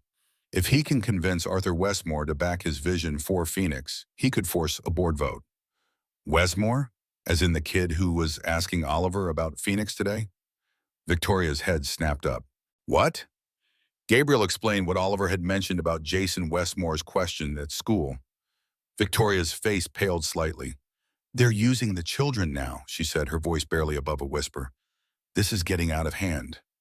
Victoria, Gabriel moved closer, dropping the professional distance he usually maintained. I need you to be completely honest with me. What does Phoenix actually do that makes it worth the threatening children? She stared at him for a long moment, then turned to her computer, typing a series of passwords into a secure system. It's easier if I show you. The screen filled with technical schematics and medical imagery that meant little to Gabriel. Victoria pointed to what looked like a microchip smaller than a grain of rice. This is the core of Phoenix, a neural interface that can detect biological markers of disease years before conventional tests. But it's more than a diagnostic tool. In theory, the same technology could be adapted to enhance human capabilities, faster reflexes, improved memory, even direct brain-computer interfaces. Super soldiers, Gabriel said, understanding dawning. Exactly. The military applications are extensive. Michael refused to develop that aspect of the technology. He believed it would inevitably be abused. Victoria's voice grew quiet. A month after he turned down a massive defense contract, his car went off that cliff. The implication hung in the air between them. Gabriel studied her face, seeing the doubt and suspicion she'd carried for 5 years. You don't believe it was an accident? I've never had proof it wasn't, she replied carefully. But Michael was brilliant, cautious, and intimately familiar with that road. It never made sense. And now, 5 years later, you're being attacked in alleys, and your son is being questioned by classmates. Victoria nodded, the weight of her suspicion finally shared. Phoenix enters at clinical trials in 6 weeks. Once it's proven effective as a medical device, the military applications become much harder to pursue due to regulatory oversight. If someone wanted to redirect the technology, this would be their last chance, Gabriel finished. Have you told the police your suspicions about Michael? What would I say? That my husband's car accident might have been murder because he wouldn't weaponize his medical breakthrough? She shook her head. I'd sound paranoid. And without evidence, making accusations against powerful people would only put Oliver at greater risk.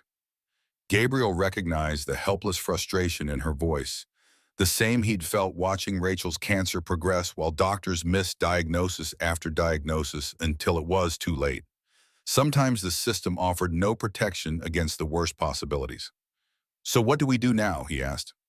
We protect Oliver, Victoria said firmly, and we accelerate the Phoenix trials. Once the medical applications are established, it becomes much harder to redirect the technology.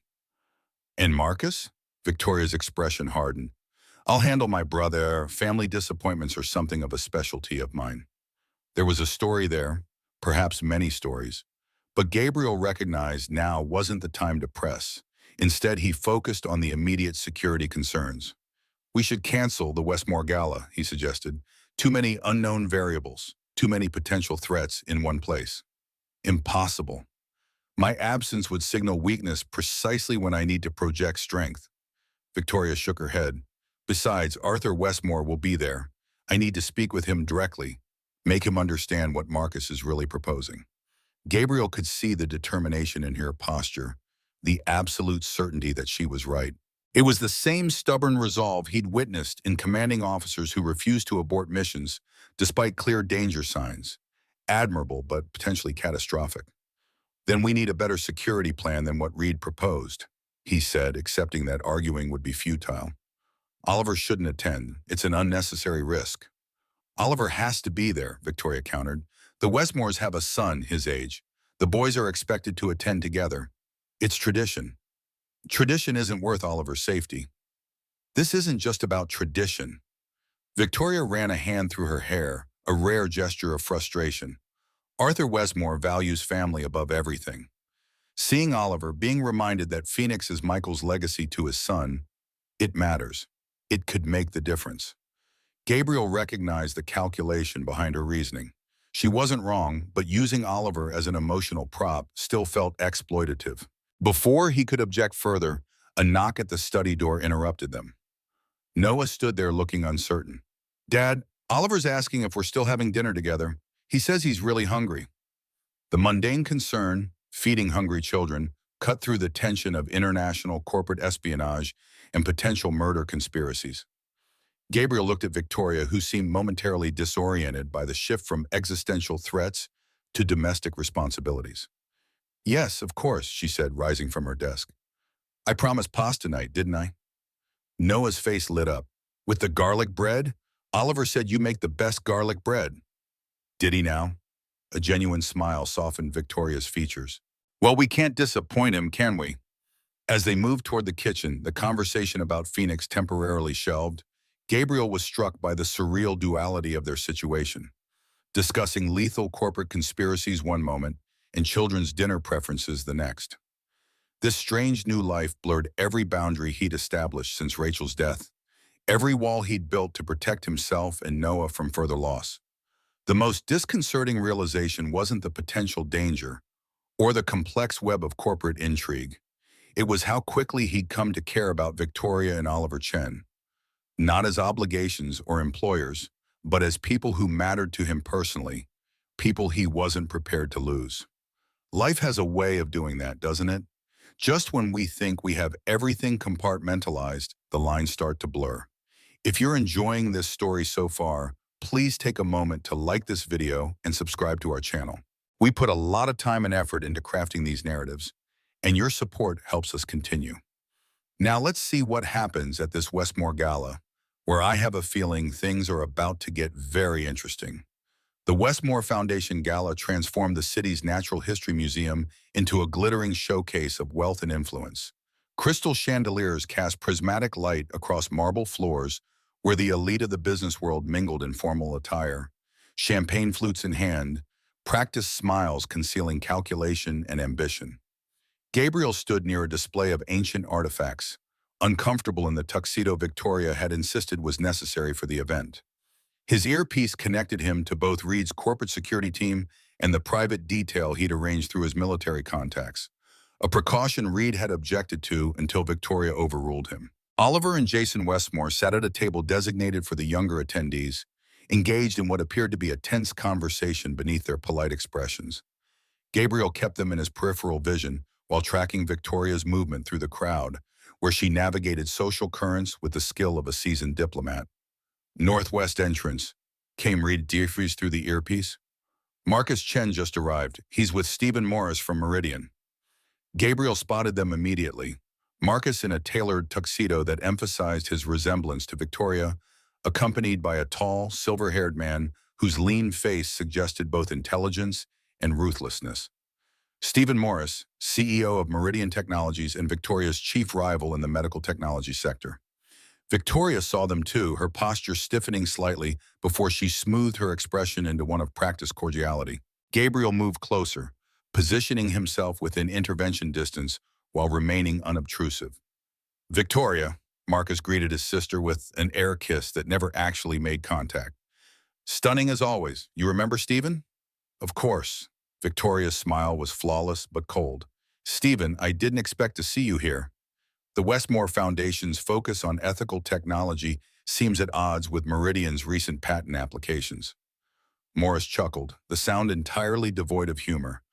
"Always the idealist, Victoria.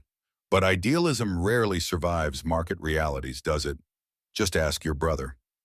"My brother specializes in unrealistic expectations," Victoria replied smoothly. "A family trait he fortunately doesn't share with me." Marcus's smile tightened fractionally. "Speaking of family, I see Oliver is here, growing into quite the young man. Michael would be proud." The mention of her late husband was clearly intended to provoke, and Gabriel saw Victoria's knuckles whiten around her champagne flute, the only visible sign that the barb had landed. Yes, he would be, she agreed, her voice steady, particularly of Oliver's commitment to his father's vision for Phoenix. Morris's interest visibly sharpened at the mention of the project. Ah, Phoenix. Marcus has shared us some fascinating insights about its potential, perhaps more extensive applications than Michael originally envisioned. My husband's vision was perfectly clear, Victoria replied, as were his wishes for the technology he created. Wishes change, priorities evolve. Morris gestured around the opulent room. This gala celebrates innovation that changes the world. Phoenix could revolutionize not just medicine, but national security, military capability, the very future of human potential. At the cost of its original purpose, Victoria countered. Phoenix was designed to save lives, not weaponize human biology. Marcus stepped closer to his sister, lowering his voice. Victoria, be reasonable. The defense applications would triple Phoenix's value overnight. Michael's idealism was admirable but impractical. Surely after 5 years you can see that. What I see, Victoria said evenly, is that you're still trying to profit from my husband's genius while dismissing everything he believed in. Morris smiled thinly. Speaking of profit, I understand Arthur Westmore is reconsidering his position as your primary investor. Something about concerns over Phoenix's limited market applications. The subtle threat wasn't lost on Gabriel. If Westmore withdrew his support, Victoria's control over Phoenix would be severely compromised. Arthur and I have a meeting scheduled later this evening, Victoria replied with practiced unconcern. I'm quite confident in his continued support. Are you? Marcus's smile didn't reach his eyes. Even after Jason's interesting conversation with Oliver today? Children can be so revealing in their innocence. Gabriel saw Victoria's composure falter for just a fraction of a second, long enough to confirm that Marcus was indeed using the children as pawns in his corporate game. Before she could respond, Gabriel stepped forward, positioning himself at Victoria's side. Ms. Chen, I apologize for the interruption, but there's a matter requiring your attention. Marcus's gaze flicked to Gabriel, recognition and dismissal in his expression. Ah, the heroic Mr. Hayes, still playing protector, I see. Among other things, Gabriel replied pleasantly, though his eyes conveyed a very different message when they met Marcus's. Miss Chen? Of course, Victoria said, clearly grateful for the extraction. If you'll excuse me, gentlemen, duty calls. As they moved away, Gabriel guided Victoria toward a quieter corner of the vast room, his hand barely touching the small of her back. You okay? I'm fine, she said automatically, though the slight tremor in her voice betrayed her. They're using the children, using Oliver. I never thought Marcus would stoop so low. He's desperate, Gabriel observed. People get dangerous when they're desperate. Indeed they do. Victoria took a steadying breath. Thank you for the rescue, again. It's becoming something of a specialty. It's what you hired me for, Gabriel replied with a slight smile, trying to lighten her mood. Victoria looked up at him, really seeing him for perhaps the first time that evening. You clean up rather well in a tuxedo, Mr. Hayes. It's amazing what proper tailoring can accomplish. Gabriel adjusted his bow tie self-consciously. Though I feel like I'm playing dress-up at someone else's party. You belong here as much as anyone, Victoria said, her voice suddenly fierce. More than most, actually. These people trade on influence and family connections. You've earned everything you have through courage and integrity. The unexpected defense caught Gabriel off guard. Before he could respond, his earpiece crackled with Reed's voice. Hayes, we've got movement at the East Service entrance. 2 unidentified males attempting to access the building. Security is intercepting. Copy that, Gabriel replied, immediately shifting back to alert status. Stay with Victoria. I'll check on Oliver. The boys' table was across the room, requiring Gabriel to navigate through clusters of elegantly dressed guests who seemed oblivious to the potential security threat developing around them. He spotted Oliver still seated with Jason Westmore, their body language suggesting increasing discomfort with each other's company. As Gabriel approached, he caught the tail end of Jason's statement. Dad says your mom is being stubborn about Phoenix. It's just going to make things harder for everyone. Oliver's response was measured but firm. My mom knows what she's doing, and my dad would agree with her. Gabriel placed a hand on Oliver's shoulder. Everything okay here? Relief flashed across Oliver's face. Mr. Hayes, yes, we're fine. Actually, Gabriel said, I think there's someone your mother wanted you to meet. Would you mind coming with me for a moment? Jason Westmore watched them leave with undisguised curiosity.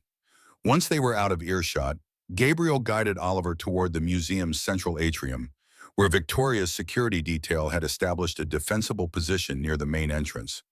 What's wrong? Oliver asked, his perceptiveness outpacing his years. Is it about Uncle Marcus? Just a security precaution, Gabriel assured him, though he kept his hand firmly on the boy's shoulder. Sometimes it's better to be careful than sorry. His earpiece came to life again. Hayes' situation at the east entrance is contained. False alarm. 2 catering staff without proper credentials. Perimeter secure. Gabriel acknowledged the update but maintained his vigilance. False alarms had a nasty habit of becoming distractions from real threats in his experience. There you are. Victoria appeared beside them, her evening gown catching the light as she moved. To casual observers, she would appear perfectly composed, but Gabriel noted the tension in her shoulders, the hyper-awareness in her gaze as it swept the surrounding area. Oliver, dear, Arthur Westmore has been asking about you. Shall we go say hello? Oliver nodded, though his expression suggested he'd rather do almost anything else. As they moved toward the VIP section, where Arthur Westmore held court, Gabriel noticed Marcus and Morris watching them from across the room, their attention focused and predatory. Arthur Westmore was a bear of a man with a shock of white hair and the ruddy complexion of someone who'd spent significant time outdoors despite his enormous wealth. He greeted Victoria with genuine warmth, clasping both her hands in his. Victoria, my dear, and young Oliver, my word, you're nearly as tall as your father was at your age. Westmore's booming voice carried despite the ambient noise of the gala. Jason tells me you're quite the fencing champion now. Oliver smiled politely. I'm still learning, sir. Jason is much better than I am. Nonsense. Jason says you bested him 3 matches to 1 last tournament. Westmore clapped Oliver on the shoulder with avuncular affection. You've got your father's modesty as well as his brains, I see. Victoria smoothly guided the conversation toward Phoenix, describing recent breakthroughs in the clinical testing phase. Gabriel remained alert, but allowed himself to be positioned as a background presence, observing the dynamic between Victoria and her primary investor. Westmore listened attentively, asking occasional questions that revealed a surprisingly sophisticated understanding of the technology. When Victoria finished her update, he nodded thoughtfully. Impressive progress, my dear. Truly impressive. Michael would be proud of how you've shepherded his vision. His expression grew more serious. Though I must admit, I've heard some alternative perspectives on Phoenix's potential applications.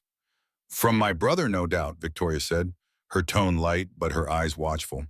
Among others. Westmore glanced at Oliver, then back to Victoria. Perhaps we could discuss this privately? Victoria hesitated, then nodded. Of course, Gabriel. Would you stay with Oliver? As Victoria and Westmore moved toward a private alcove, Gabriel positioned himself beside Oliver, maintaining clear sight lines to both the boy and Victoria. From across the room, he noticed Marcus watching the interaction with narrowed eyes, whispering something to Morris. They're talking about me, aren't they? Oliver asked quietly. About Phoenix and what happens to it. Gabriel considered deflecting, but decided on honesty. Yes, your mom is protecting your dad's legacy, making sure his work helps people the way he intended. And Uncle Marcus wants to change it. It wasn't a question. Make it into something Dad would hate. Something like that, Gabriel agreed, impressed by the boy's awareness. Oliver was quiet for a moment, then looked up at Gabriel with unexpected intensity. Dad always said that what we create defines us, that we have to be careful with our inventions because they outlive us. He swallowed hard.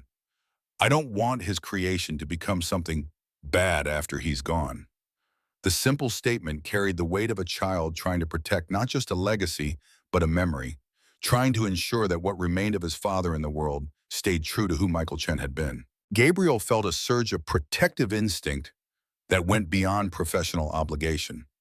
Your mom won't let that happen, he assured Oliver, and neither will I. Across the room, Victoria's conversation with Westmore appeared to be growing more animated. Gabriel couldn't hear their words, but Victoria's body language suggested she was making an impassioned case. Westmore listened with his head tilted, his expression unreadable. Gabriel's earpiece crackled again. Hayes, we've got a situation developing at the north entrance. Security badge readers are malfunctioning, and we've lost camera coverage in sectors 3 and 4. The hairs on the back of Gabriel's neck stood up. Not a mechanical failure, but a deliberate attack on the security system. He pressed his transmit button. Initiate Protocol Omega. I'm moving the primary package now. He turned to Oliver, keeping his voice calm but authoritative. Oliver, we need to go right now. To his credit, the boy asked no questions, immediately falling into step beside Gabriel as they moved toward the nearest exit. Gabriel tapped his earpiece again. Read, alert Victoria. I'm extracting Oliver. Meet at fallback position Alpha. Copy that, Reed replied, his voice tense but controlled. Martinez is moving to Victoria now. Gabriel guided Oliver through the crowd, maintaining a casual pace to avoid drawing attention while placing himself between the boy and potential threats. They had nearly reached the west exit when Gabriel spotted two men in catering uniforms moving purposefully against the flow of guests, their eyes scanning the room with professional focus. Change of plan, Gabriel murmured, smoothly altering their course toward a staff-only door he'd noted during his pre-event security sweep. Stay close to me, Oliver. The service corridor beyond the door was empty, its utilitarian lighting a stark contrast to the opulence of the main hall.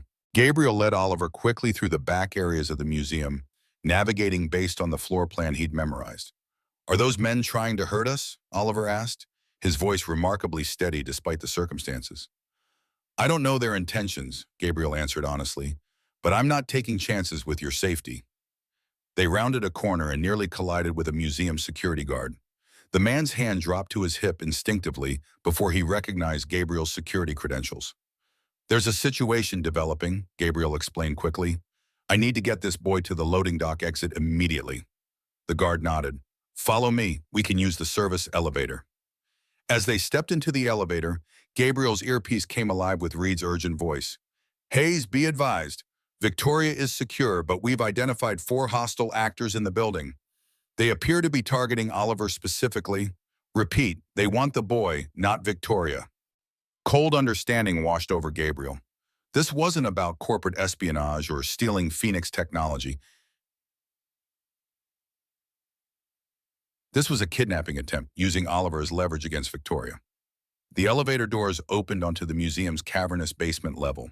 The guard led them through a maze of storage areas filled with artifacts not currently on display, their shapes casting eerie shadows in the dim lighting. Loading dock is just through those doors, the guard said, pointing ahead. I'll call ahead to make sure the area is secure. As the guard reached for his radio, Gabriel noticed his hand trembling slightly. Instinct kicked in a fraction of a second before the guard's other hand emerged with a stun gun. Gabriel shoved Oliver behind a large packing crate as the guard lunged forward. Trained reflexes took over as Gabriel deflected the attack, twisting the stun gun from the man's grasp and delivering a precise strike to his solar plexus. The guard doubled over, gasping as Gabriel secured the weapon. He's with them, Gabriel explained to a wide-eyed Oliver. Change of plan again. He tapped his earpiece. Reed, security has been compromised.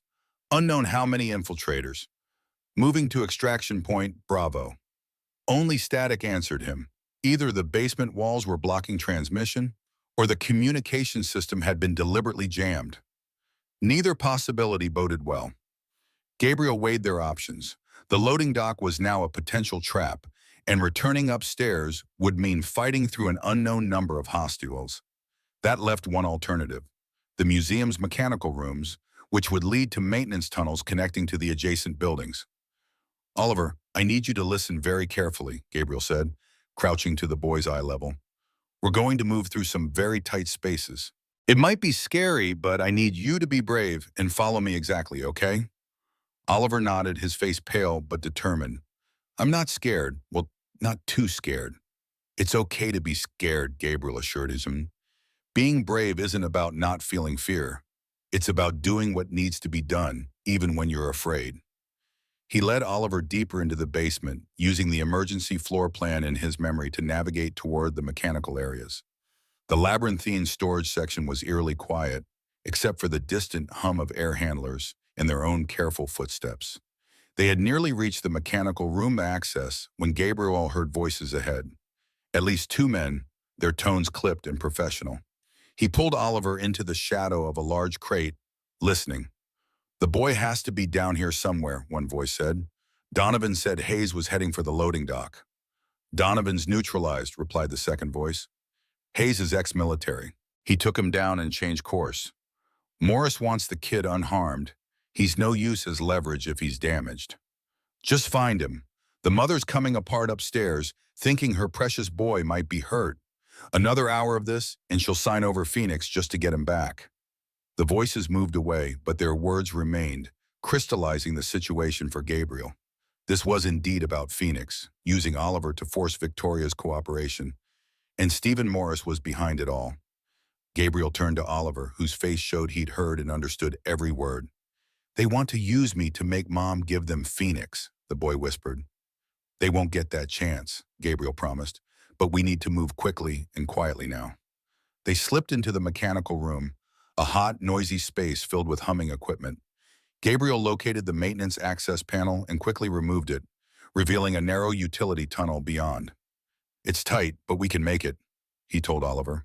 "This leads to the parking structure. Once we're there, I can get you to safety." Oliver looked at the dark, confined space with understandable apprehension, but nodded resolutely. "I can do it." Gabriel went first, using his phone's flashlight to illuminate the dusty passage.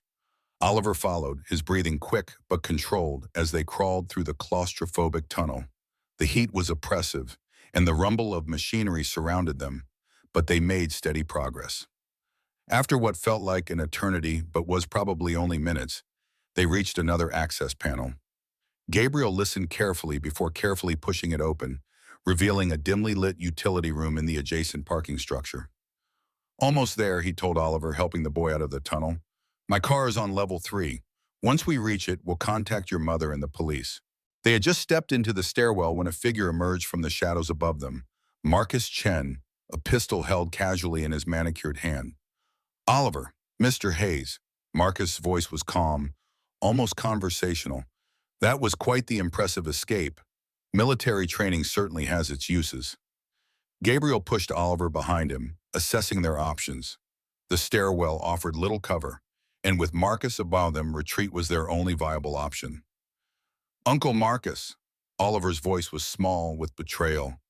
"You're helping them?" "Helping is such a limited term," Marcus replied. "I'm securing our future, Oliver.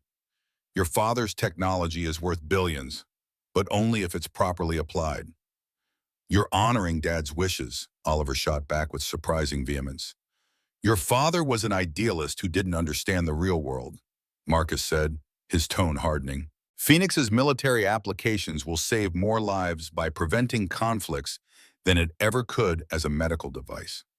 "By creating super soldiers?" Gabriel asked, slowly shifting his position to keep Oliver shielded while looking for an opening. "By weaponizing human biology?" Marcus's smile was cold. "By ensuring American military dominance for the next century." Michael's reluctance to see that bigger picture is what got him killed. The casual admission hung in the air, confirming Victoria's worst suspicions. Oliver's sharp intake of breath told Gabriel the boy had understood the implication immediately. You had Dad killed?" Oliver's voice cracked with horror. "I gave him every opportunity to be reasonable," Marcus replied, his tone suggesting he was discussing a business negotiation rather than murder. "He refused. Decisions have consequences, Oliver. That's something your mother is about to learn as well." Gabriel saw his opening as Marcus' attention shifted momentarily to Oliver. He lunged forward, grabbing the stair railing and vaulting over it to the lower level, simultaneously pushing Oliver through the door into the parking garage itself. "Run!" Gabriel shouted as a shot rang out, the bullet ricocheting off the concrete near his head.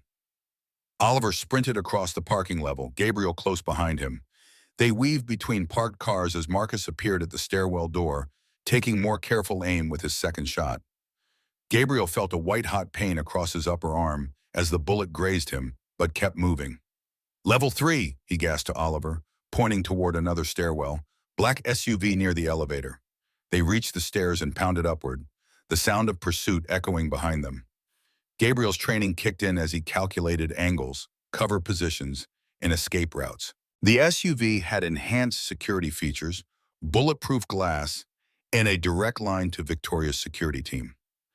If they could reach it, they had a chance. Level 3 appeared before them, and Gabriel pushed through the door, scanning for threats before allowing Oliver to follow. The parking levels seemed deserted, their footsteps echoing in the concrete expanse as they moved toward the row where Gabriel had parked. The SUV came into view, and with it, Stephen Morris, leaning casually against the vehicle's hood. Two men in dark suits flanked him, their postures indicating concealed weapons.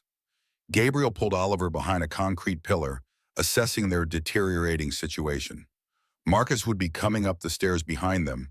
Morris and his men blocked their primary escape route, and Gabriel's wound, while minor, was bleeding enough to leave a trail. "Gabriel," Oliver's whisper was frightened but controlled. "What do we do?" Gabriel thought quickly. The parking garage had multiple exits, but reaching any of them meant crossing open space. Their best option was to find another vehicle, but hot-wiring a car would take time they didn't have. "Your phone," Gabriel said suddenly. "Do you have it with you?" Oliver nodded, pulling a sleek smartphone from his pocket. "Can you access the museum systems remotely? The security protocols or environmental controls?" Oliver's eyes widened with understanding. "Maybe. Mom had them install some of our smart building technology last year during the renovation. If they're using the standard interface." His fingers flew across the screen, navigating through security layers with the ease of a digital native. Gabriel kept watch, dividing his attention between Marcus's likely approach route and Morris's position by the SUV. "I'm in," Oliver whispered. "I can access the fire suppression and alarm systems." "Perfect," Gabriel said. "On my signal, trigger the alarms and sprinklers for this level. Then we make for the northwest stairwell. It leads directly to the street." Oliver nodded, his finger poised over the activation command. Gabriel took a deep breath, centered himself, and gave the signal. The garage erupted into chaos as alarms blared and sprinklers doused the entire level. Through the artificial rain, Gabriel guided Oliver in a crouching run toward the northwest corner, using cars as cover. Behind them, shouts of confusion rose from Morris's men as visibility dropped dramatically. They had nearly reached the exit when Gabriel spotted movement to their right. Marcus, soaking wet but still pursuing, his gun raised despite the poor visibility. Gabriel pushed Oliver ahead. "Keep going down the stairs and out to the street. Find a police officer." "What about you?" Oliver cried, clutching Gabriel's sleeve. "I'll be right behind you," Gabriel promised. "Go now."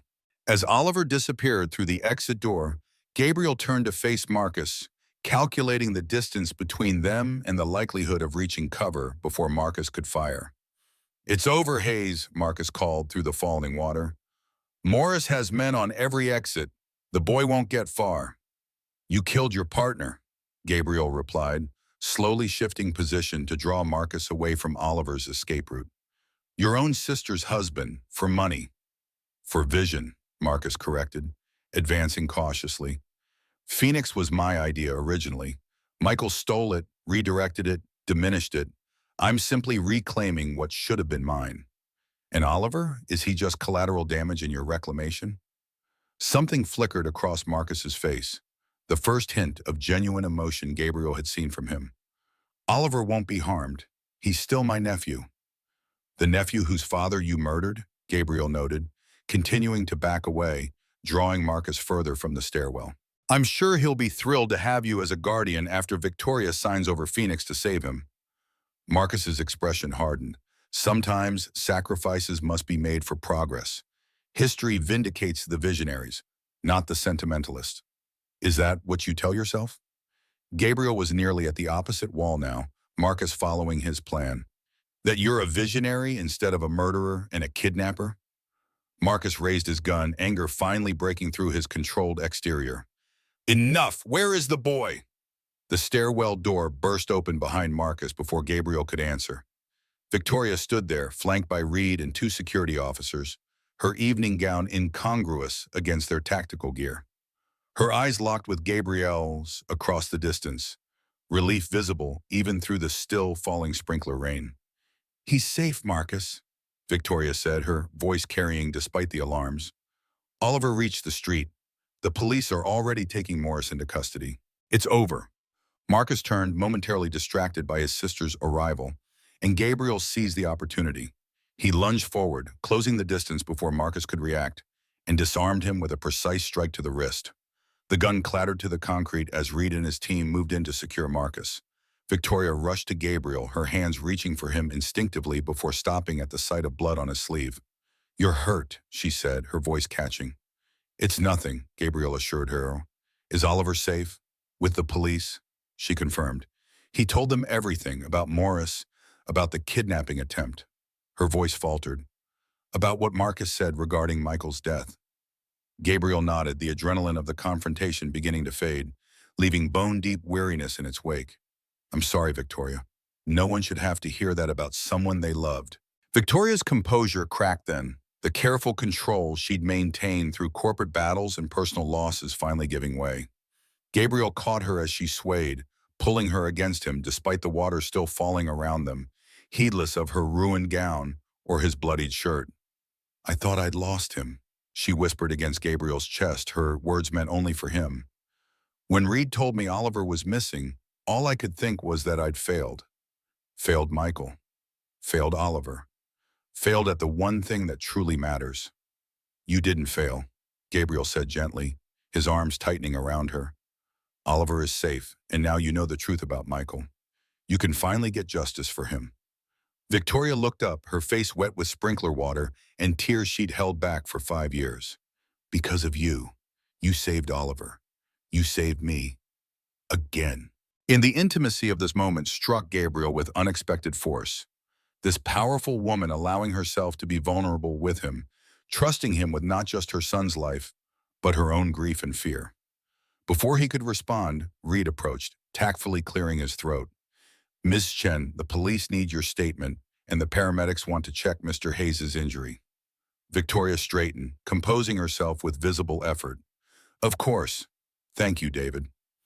As they moved toward the exit, Victoria's hand found Gabriel's, her fingers intertwining with his in a gesture that seemed both deliberate and unconscious.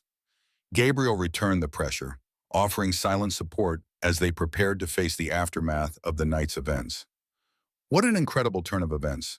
I'm working hard to bring you the final part of this story, where we'll discover if this new family can heal from the trauma they've experienced together. Your support means everything to us. If you're finding value in this story, please take a moment to like, subscribe, and share with someone who might appreciate it. In our next installment, we'll learn the full truth about Phoenix and what it means for Oliver's past. Stay tuned, and thank you for being part of this journey with us. The parking garage exit opened onto a scene of controlled chaos. Police vehicles with flashing lights, paramedics attending to minor injuries, and in the center of it all, Oliver sitting in the back of an ambulance, a shock blanket around his shoulders. The boy's face lit up when he saw them approaching. "Mom, Gabriel!" Victoria rushed forward, embracing her son with a fierceness that spoke of the fear she had experienced. Gabriel held back, allowing them their moment of reunion, but Oliver reached out, grabbing his hand and pulling him into their circle. "Gabriel saved me, Mom," Oliver said, his voice shaking slightly. He knew exactly what to do. Even when Uncle Marcus, his voice faltered on the name. "I know, sweetheart," Victoria soothed, brushing Oliver's damp hair from his forehead. "Gabriel is very good at saving people. It's what he does." Oliver looked up at Gabriel with unconcealed admiration. "Are you going to leave now, since the bad guys are caught?" The question caught Gabriel off guard. In his military career, that had always been the pattern. Complete the mission, save the hostages, then move on to the next assignment. But this felt different. These people felt different.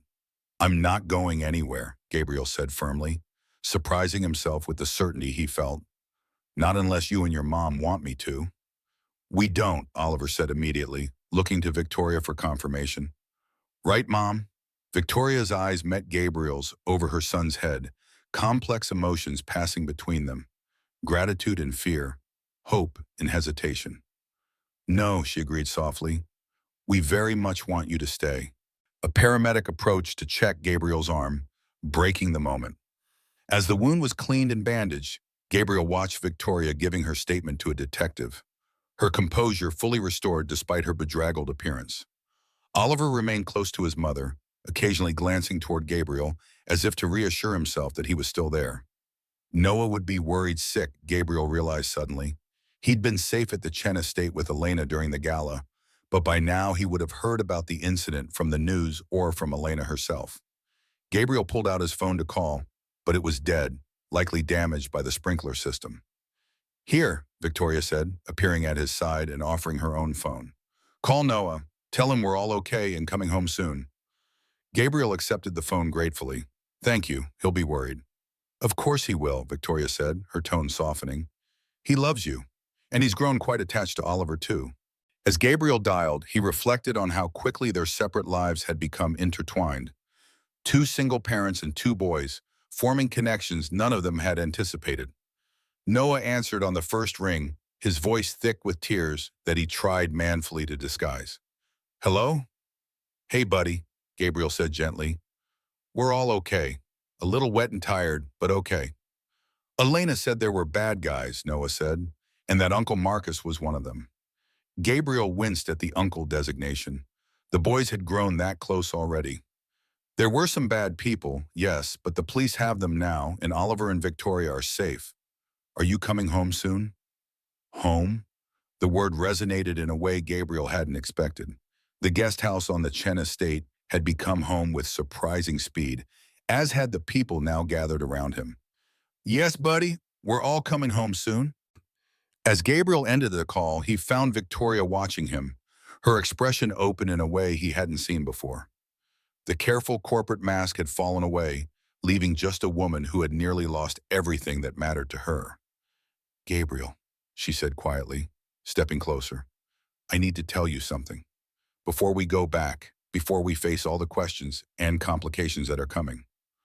What is it? He asked, aware of Oliver watching them curiously from a few feet away. Victoria took a deep breath. When I thought Oliver was in danger, when I didn't know if he was safe, I realized something. Something I've been avoiding acknowledging. Gabriel waited, giving her the space to find her words. I realized that somewhere along the way, you and Noah became essential to us, not just as security or as friends, but as, she hesitated, searching for the right term, as family. The kind of family I thought we'd never have again after Michael died. The admission hung between them, vulnerable and raw. Gabriel thought of all the boundaries he'd established after Rachel's death, the walls he'd built to protect himself and Noah from further loss. Walls that Victoria and Oliver had somehow slipped past without him noticing, until it was too late. I know it's complicated, Victoria continued when he didn't immediately respond. There's the professional relationship, the difference in our situations, all the practical considerations. But tonight showed me that sometimes the most important things are also the simplest. You matter to us, Gabriel. You and Noah both. Gabriel looked at Oliver, who had given up any pretense of not listening and was now watching them with undisguised hope. He thought of Noah waiting anxiously at home, of the easy friendship that had developed between the boys, of the unexpected connection he'd found with Victoria. I'm not very good at this, he admitted finally, at letting people in. After Rachel died, I convinced myself that Noah and I were better off self-sufficient, that depending on others was too risky. I understand, Victoria said softly. After Michael, I did the same thing. Threw myself into work, focused on being strong for Oliver, never allowing myself to be vulnerable. And now? Victoria smiled, a genuine expression that transformed her rain-soaked, exhausted face. Now I think maybe we've both been wrong. Maybe being strong isn't about standing alone. Maybe it's about finding people worth being vulnerable with. Before Gabriel could respond, Oliver appeared at Victoria's side, looking between them with the direct curiosity of childhood. Are you two going to kiss now? Because Noah said his dad likes my mom, and I think my mom likes his dad. And in movies, this is usually when people kiss. Victoria's surprised laugh broke the tension, and Gabriel found himself chuckling despite the absurdity of the situation. Standing in a crime scene, soaking wet, discussing relationships with a precocious 12-year-old. Oliver Chen, Victoria scolded without heat. Some conversations are private. So that's a yes, Oliver pressed, undeterred. Gabriel caught Victoria's eye, seeing the same mix of amusement and affection he felt reflected there. That, he told Oliver solemnly, is a conversation for another time, when we're all dry and safe at home, and I've had a chance to talk to Noah too. Oliver considered this, then nodded. That's fair, but just so you know, Noah and I would be okay with it. We already talked about it. Did you now? Victoria asked, raising an eyebrow. Yep, we think it would be good for both of you, and for us too. Oliver delivered this assessment with the matter-of-fact confidence of someone who had thoroughly analyzed the situation. Plus, then we'd really be brothers. The simple statement carried weight far beyond its words. A child's articulation of the family they were inadvertently forming, the connections that had developed across boundaries of class and circumstance, the belonging they'd all been seeking in their separate ways. A detective approached, apologetically explaining that they needed to complete a few more formalities before they could leave. As Victoria and Oliver moved to follow him, Gabriel remained where he was for a moment, absorbing the unexpected turn his life had taken. One split-second decision in a rainy alley had led here, to danger and revelation, to loss and discovery, to the possibility of a family reconstituted from broken pieces. Gabriel had no illusions that the path forward would be simple. Marcus's arrest and the revelations about Michael's death would bring investigations, media attention, and corporate upheaval. The differences in their backgrounds and lifestyles would present practical challenges. Their own wounds and defenses would need to be navigated with care. But watching Victoria with her arm around Oliver's shoulders, both of them occasionally glancing back to ensure he was still with them, Gabriel felt something he hadn't experienced since before Rachel's illness. Hope. Not just for survival or basic security, but for joy, for connection, for a future expansive enough to hold all their complicated histories and new possibilities. As he moved to join them, Gabriel reflected that perhaps this was the real rescue, not the dramatic interventions in alleys or parking garages, but the slower, quieter salvation of hearts learning to trust again after loss. If so, it wasn't clear who was rescuing whom anymore. Perhaps they were all saving each other, one day at a time. I hope you're feeling the power of this moment as much as I am. Sometimes life's greatest rescues aren't the dramatic ones. They're the quiet ones that happen in our hearts. If this story's touching you, please take a moment to hit that like button and subscribe. Your support helps us continue bringing these meaningful stories to life. Now let's find out what happens when Detective Rivera makes a discovery that could change everything for the Chen family. The autumn sun cast long shadows across the Chen estate as Gabriel watched Noah and Oliver kicking a soccer ball on the lawn. 3 weeks had passed since the incident at the gala. 3 weeks of police statements, corporate meetings, and legal proceedings that had left little time for deeper reflection. Marcus Chen remained in custody, denied bail for conspiracy, attempted kidnapping, and involvement in Michael Chen's death.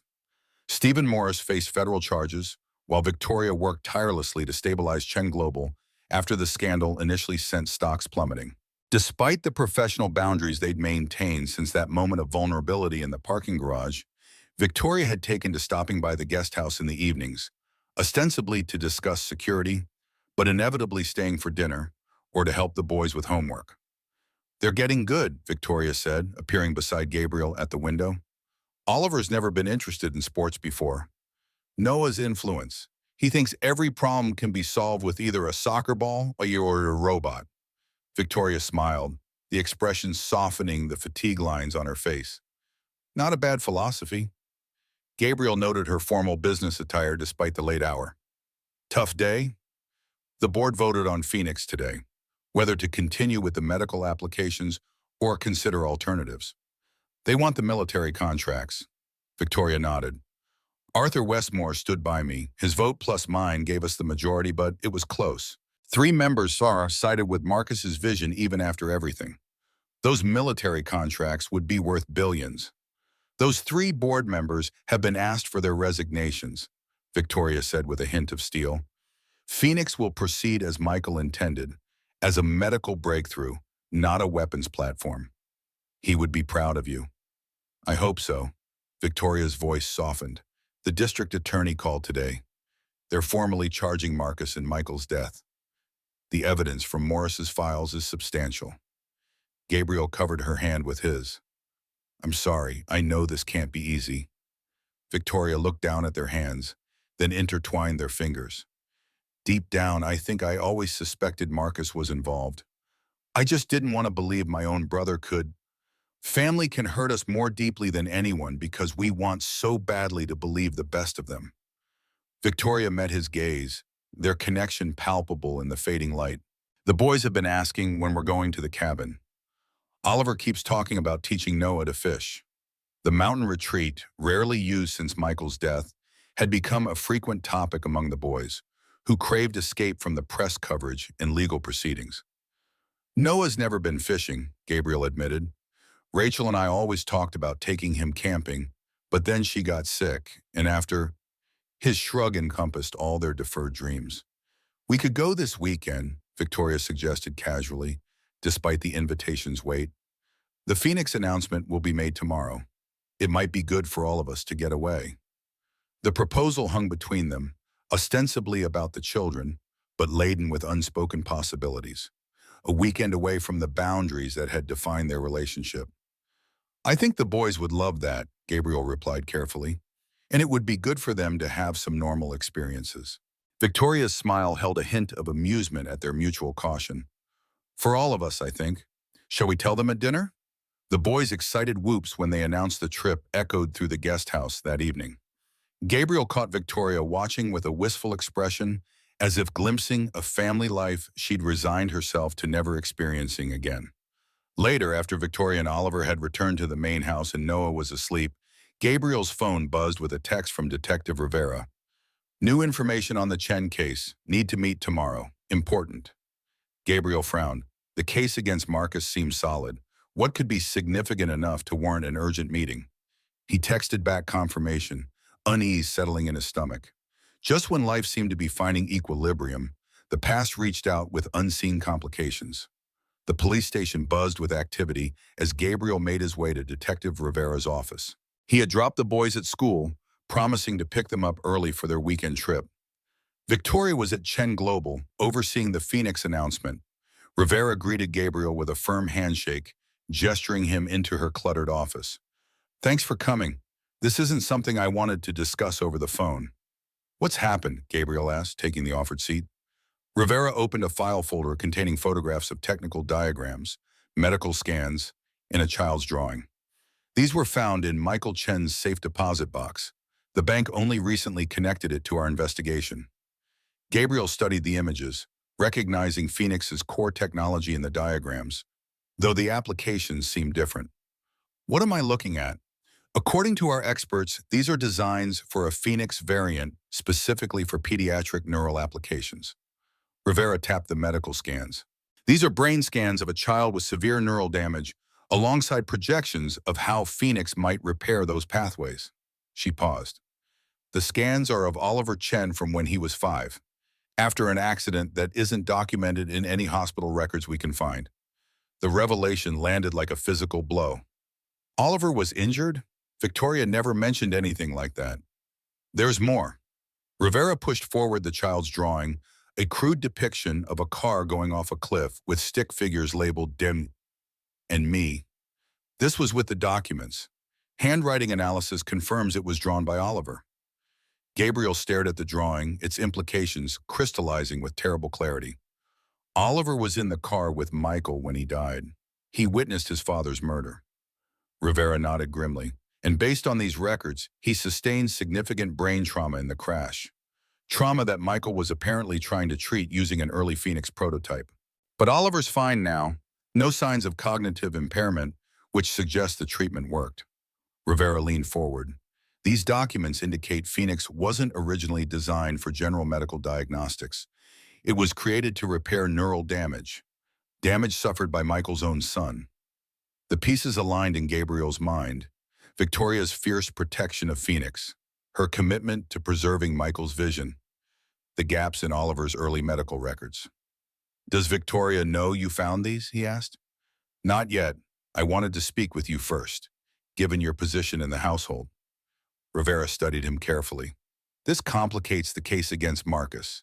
If Phoenix was initially developed as a treatment for Oliver, it changes the timeline and potentially the motive. Gabriel shook his head. Why bring this to me instead of Victoria? Rivera's expression softened. because there's one more thing you need to see. She pulled out a final document, a handwritten letter in Michael's handwriting addressed to Victoria, dated one day before his death. Gabriel scanned its contents, the words blurring as he absorbed their meaning. Michael's certainty that Marcus was working with the military contractors, his fear that Oliver's treatment would be weaponized, and most devastatingly, his suspicion that Victoria herself might be persuaded to pursue military applications once she understood the technology's full potential.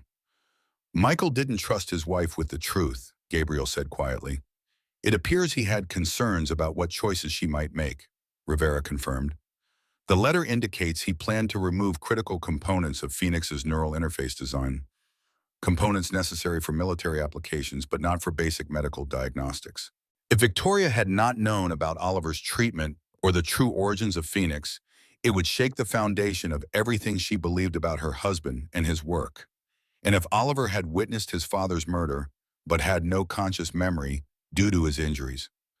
"What are you planning to do with this information?" he asked Rivera.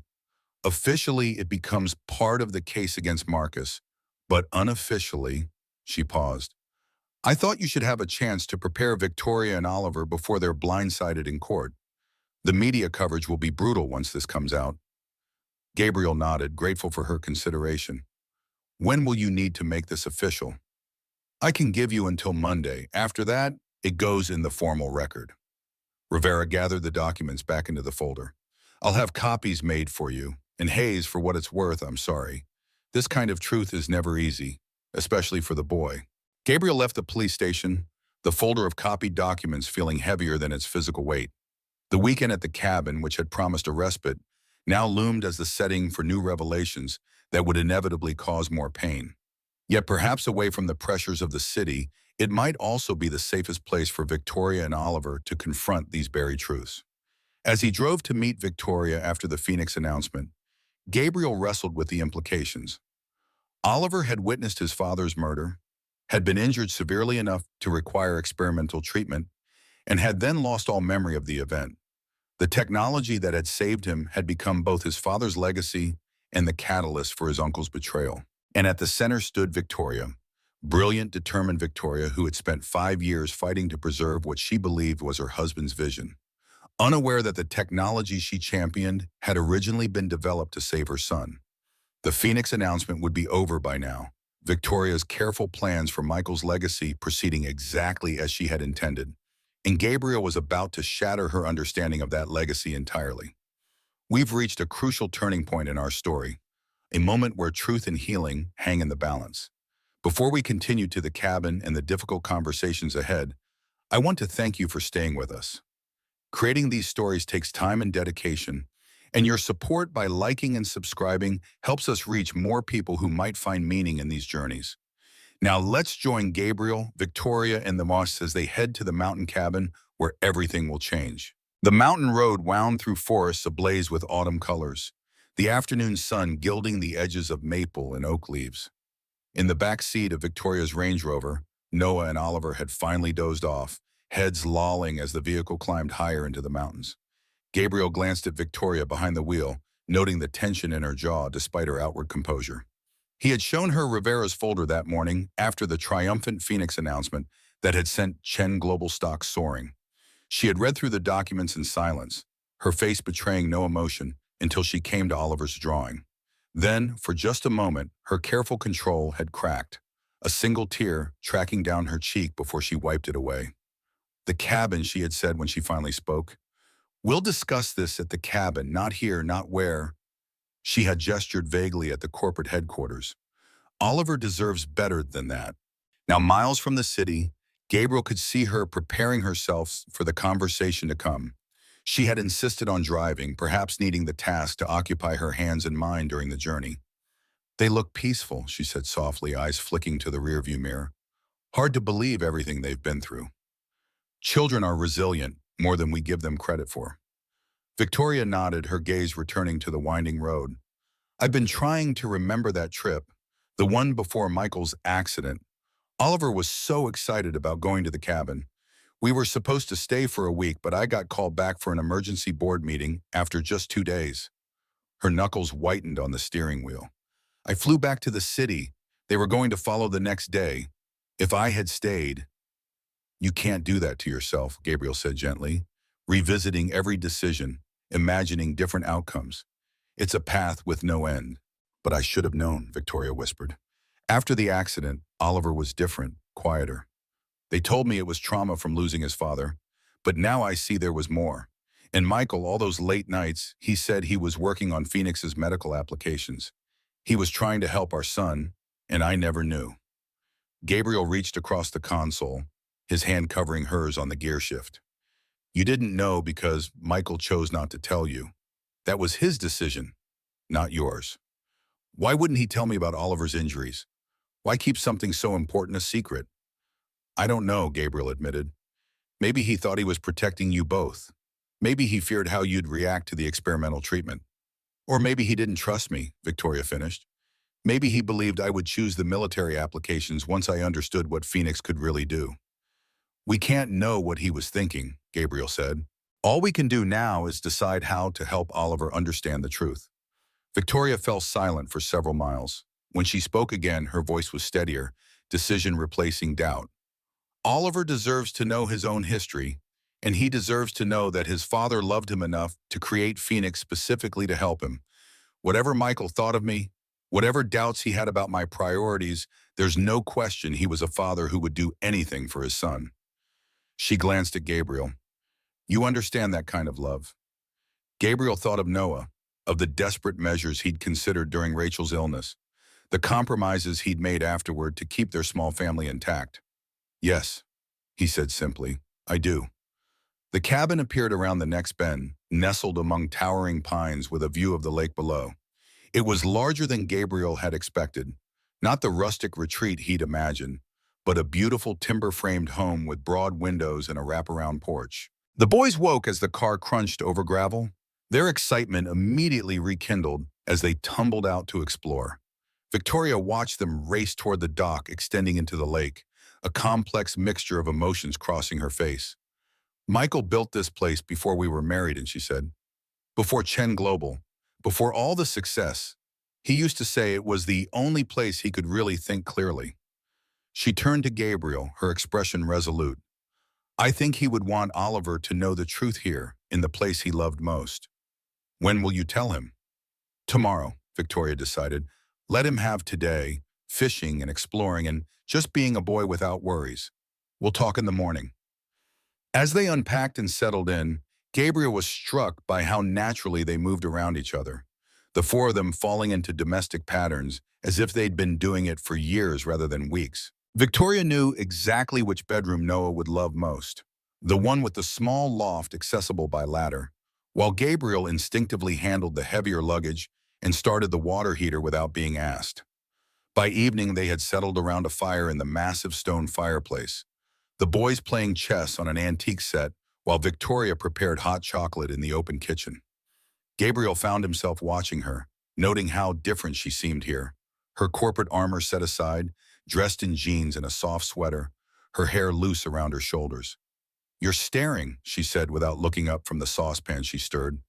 Just noticing how at home you seem here, Gabriel replied. It suits you, this place. Victoria glanced around the cabin, nostalgia softening her features. It always felt more like home than any other place. Michael and I had our best times here before everything got so complicated. She poured hot chocolate into mugs, adding extra marshmallows to the boys' portions. I stopped coming after he died. It hurt too much, and now it feels right to be here again. Her eyes met his, warmth and uncertainty mingling in their depths. With all of you. The simple statement carried weight beyond its words, an acknowledgement of the family they were inadvertently forming, the bonds developing despite the unconventional circumstances of their meeting. Gabriel felt an answering warmth spread through him. As they settled by the fire, Oliver looked up from the chess game he was winning against Noah. Mom, can we go out in the boat tomorrow? Dad always used to take me fishing from the rowboat. Of course, Victoria said, smoothing his hair affectionately. Though I'm afraid I'm not much of a fisherwoman. Perhaps Gabriel can help. I've done a bit of fishing, Gabriel acknowledged, though I'm no expert. Dad kept all his fishing gear in the shed, Oliver said enthusiastically. He had these special lures he made himself. He said they were guaranteed to catch the biggest fish in the lake. Then we'll definitely use those, Gabriel promised, catching Victoria's eye over the boys' heads. The casual reference to Michael was encouraging. Oliver speaking of his father with fondness rather than grief, sharing memories rather than avoiding them. As the evening progressed, Noah gradually dozed off on the couch. Gabriel carried him to bed, tucking him into the loft room that had so delighted him earlier. When he returned, he found Victoria alone by the fire, Oliver having retired to his own room. He remembered where his old bedroom was, she said softly as Gabriel sat beside her. Walk straight to it, even though we haven't been here since he was 7. She twirled her mug between her hands. I keep wondering what else he remembers without realizing it. Children's minds are remarkable, Gabriel said. The brain finds ways to protect itself from trauma, but memories have a way of remaining even when they're not consciously accessible. Victoria nodded, setting her mug aside.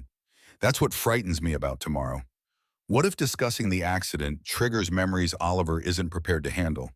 What if learning he witnessed his father's murder is too much for him? He won't be alone, Gabriel reminded her. He'll have you and me and Noah. Whatever happens, we'll face it together. Victoria's hand found his in the firelight, their fingers intertwining. When did you become such an essential part of our lives, Gabriel Hayes? It's been barely 2 months since that night in the alley. Some connections don't follow conventional timelines, Gabriel said, thinking of how quickly he had come to care for Victoria and Oliver. Sometimes people fit together because they're carrying complementary pieces of brokenness. Victoria's smile was soft in the firelight. That's a poetic way of looking at shared trauma. Not just trauma, Gabriel clarified. Strength too. Courage, resilience. All the things that make survival possible. Victoria shifted closer, the distance between them diminishing. And is that what we're doing now, surviving? I think, Gabriel said carefully, we might be on the verge of something more than just survival. The kiss that followed felt inevitable, a natural progression from all that had come before. Victoria's lips were soft against his, tentative at first, and then more certain as Gabriel responded. It was a gentle exploration, unhurried and tender, both of them aware of the sleeping children and the important conversations that awaited in the morning. When they separated, Victoria rested her forehead against his, eyes closed. I haven't felt this way in a very long time. It's terrifying for me too, Gabriel confessed.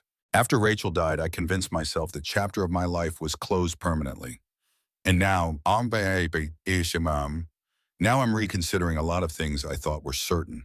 He brushed a strand of hair from her face, including the idea that happiness belongs to my past rather than my future. Victoria opened her eyes, meeting his gaze with characteristic directness. Whatever happens tomorrow with Oliver, with the revelations about Phoenix and Michael, I want you to know that what's happening between us, matters to me. It's not a distraction or a reaction to stress. It's real. The declaration hung between them, honest and vulnerable in a way Victoria Chen rarely allowed herself to be. Gabriel kissed her again, a silent affirmation of his own feelings, before they reluctantly separated.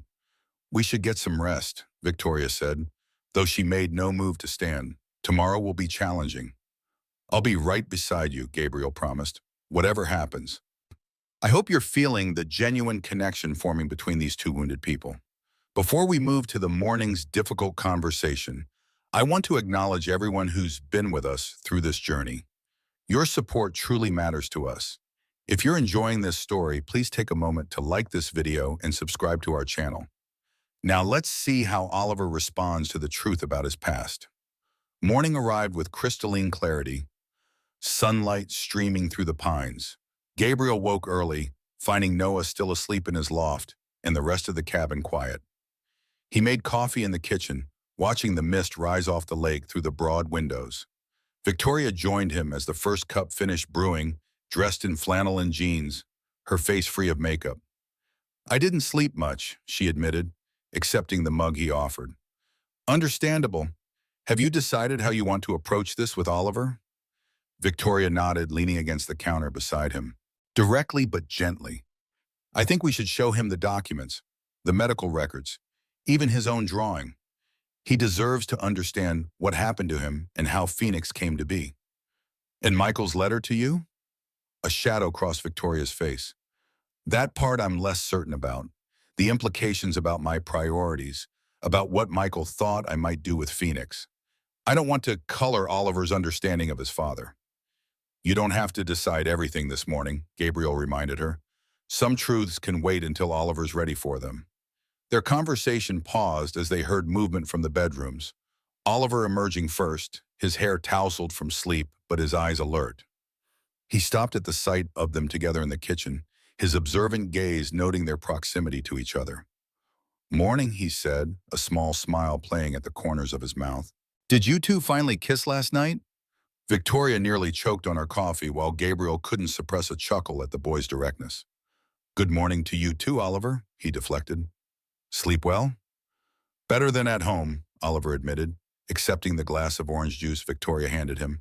I always sleep better here. Dad said it was the mountain air. Victoria exchanged a glance with Gabriel, recognizing the natural opening. Oliver, there's something we need to talk about this morning.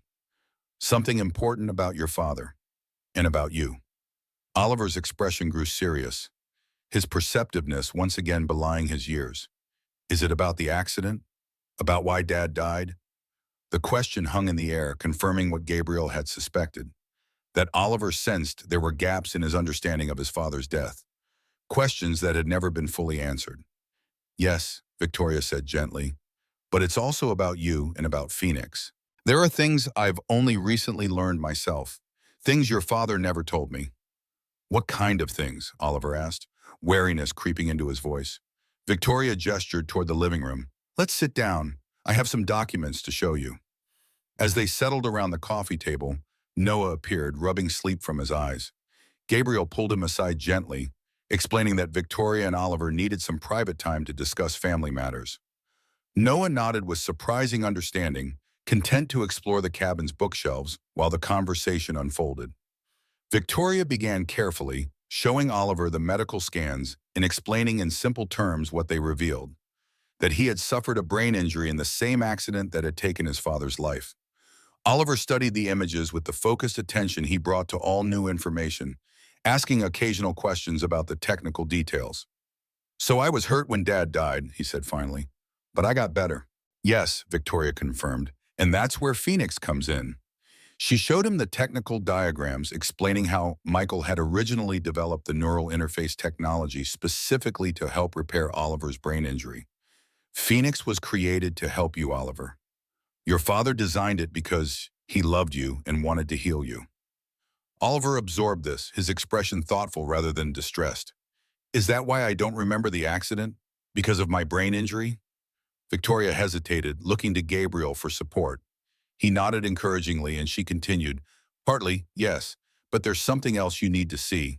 She carefully placed Oliver's drawing on the table between them.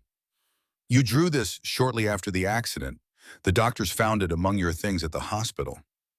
Oliver stared at the crude crayon drawing, the car plummeting from a cliff, the stick figures labeled Dad and me. His brow furrowed as he studied it, as if trying to connect it to memories just beyond his reach. I was in the car with Dad, he said slowly. I saw what happened. Yes, Victoria said, her voice gentle but firm. You were there, Oliver, and based on this drawing and what the police have discovered, it appears the accident wasn't really an accident. Someone forced your father's car off the road.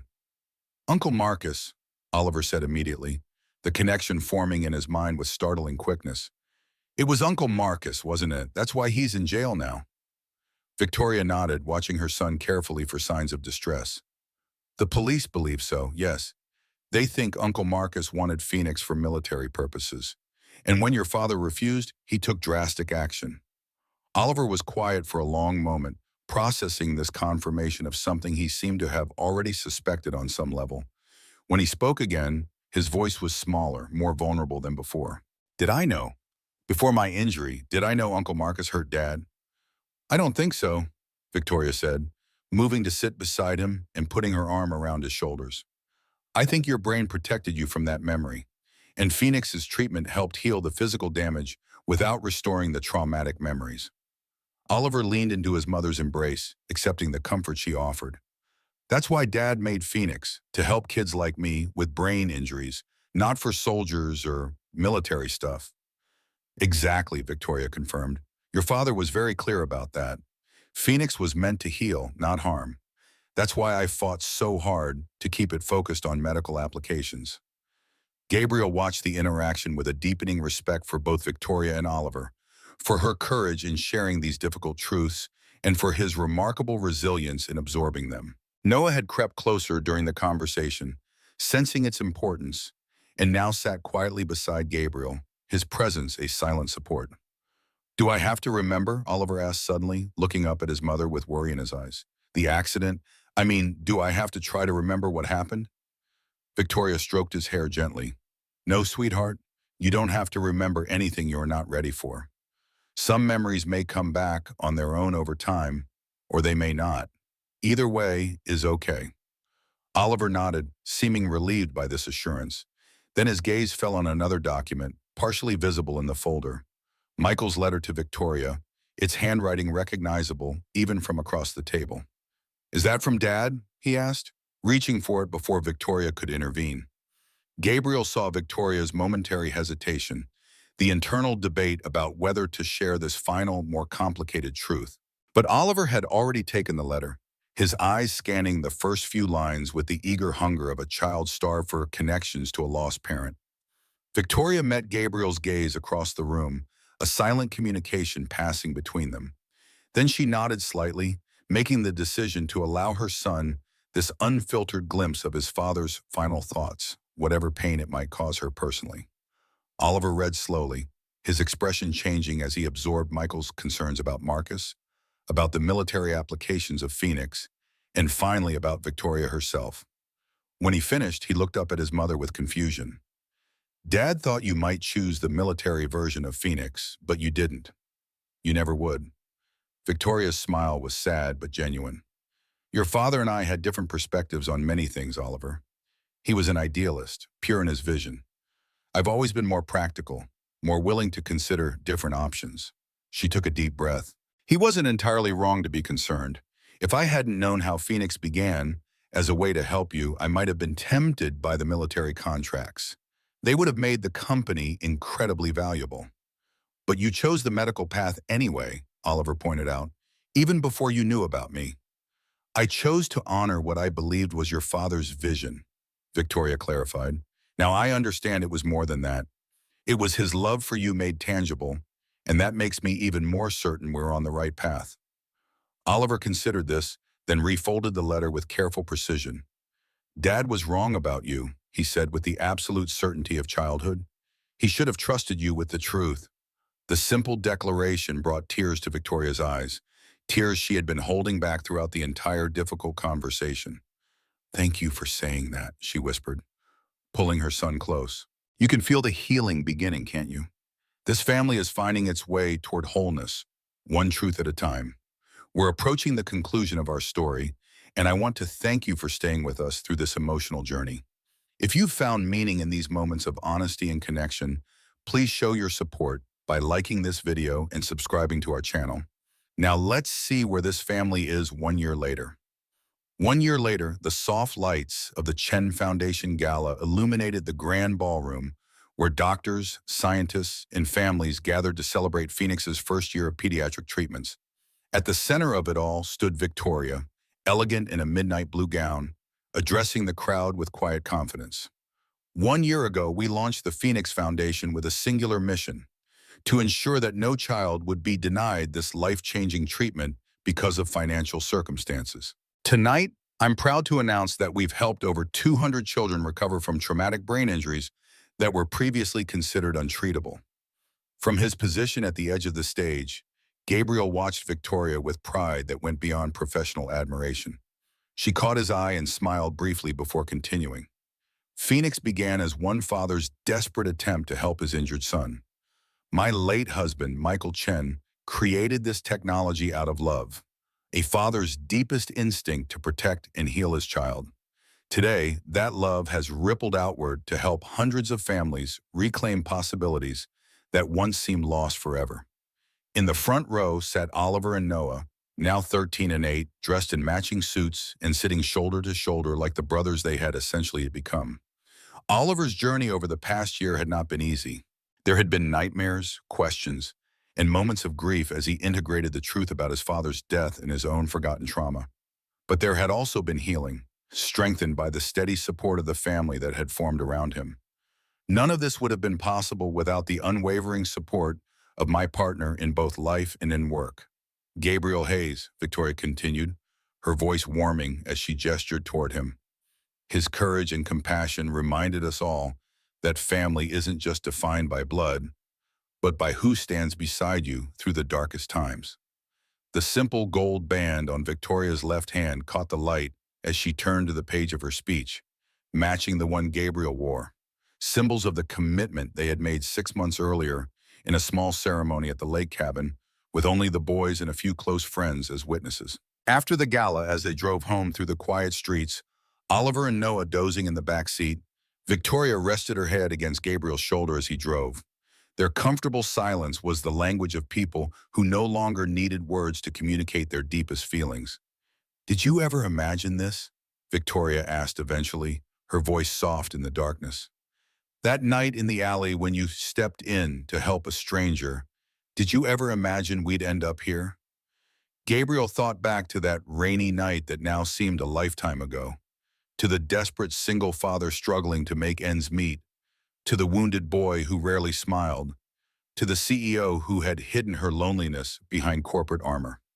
"No," he admitted, reaching for her hand, "but I've learned that life's most important journeys often begin with a single step taken without knowing the destination."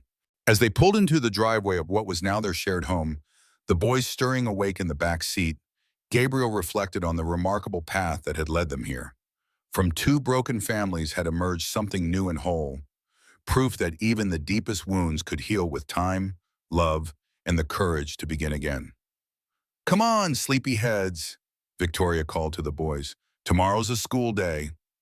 As they walked toward the house together, Gabriel's arm around Victoria's waist, the boys racing ahead, he thought about Michael Chen and the legacy he had left behind.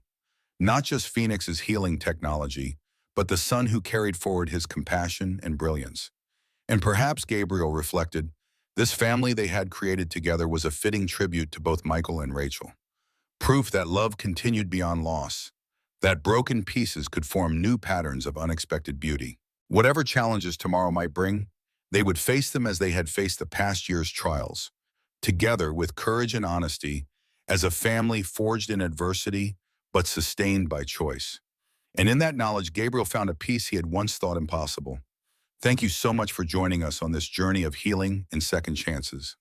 I hope this story reminds you that sometimes our greatest strengths come from our deepest wounds, and that family can be found in the most unexpected places. If you enjoyed this story, please take a moment to like, subscribe, and share with someone who might need to hear this message of hope. Until next time, remember that sometimes the bravest thing we can do is open our hearts again after loss.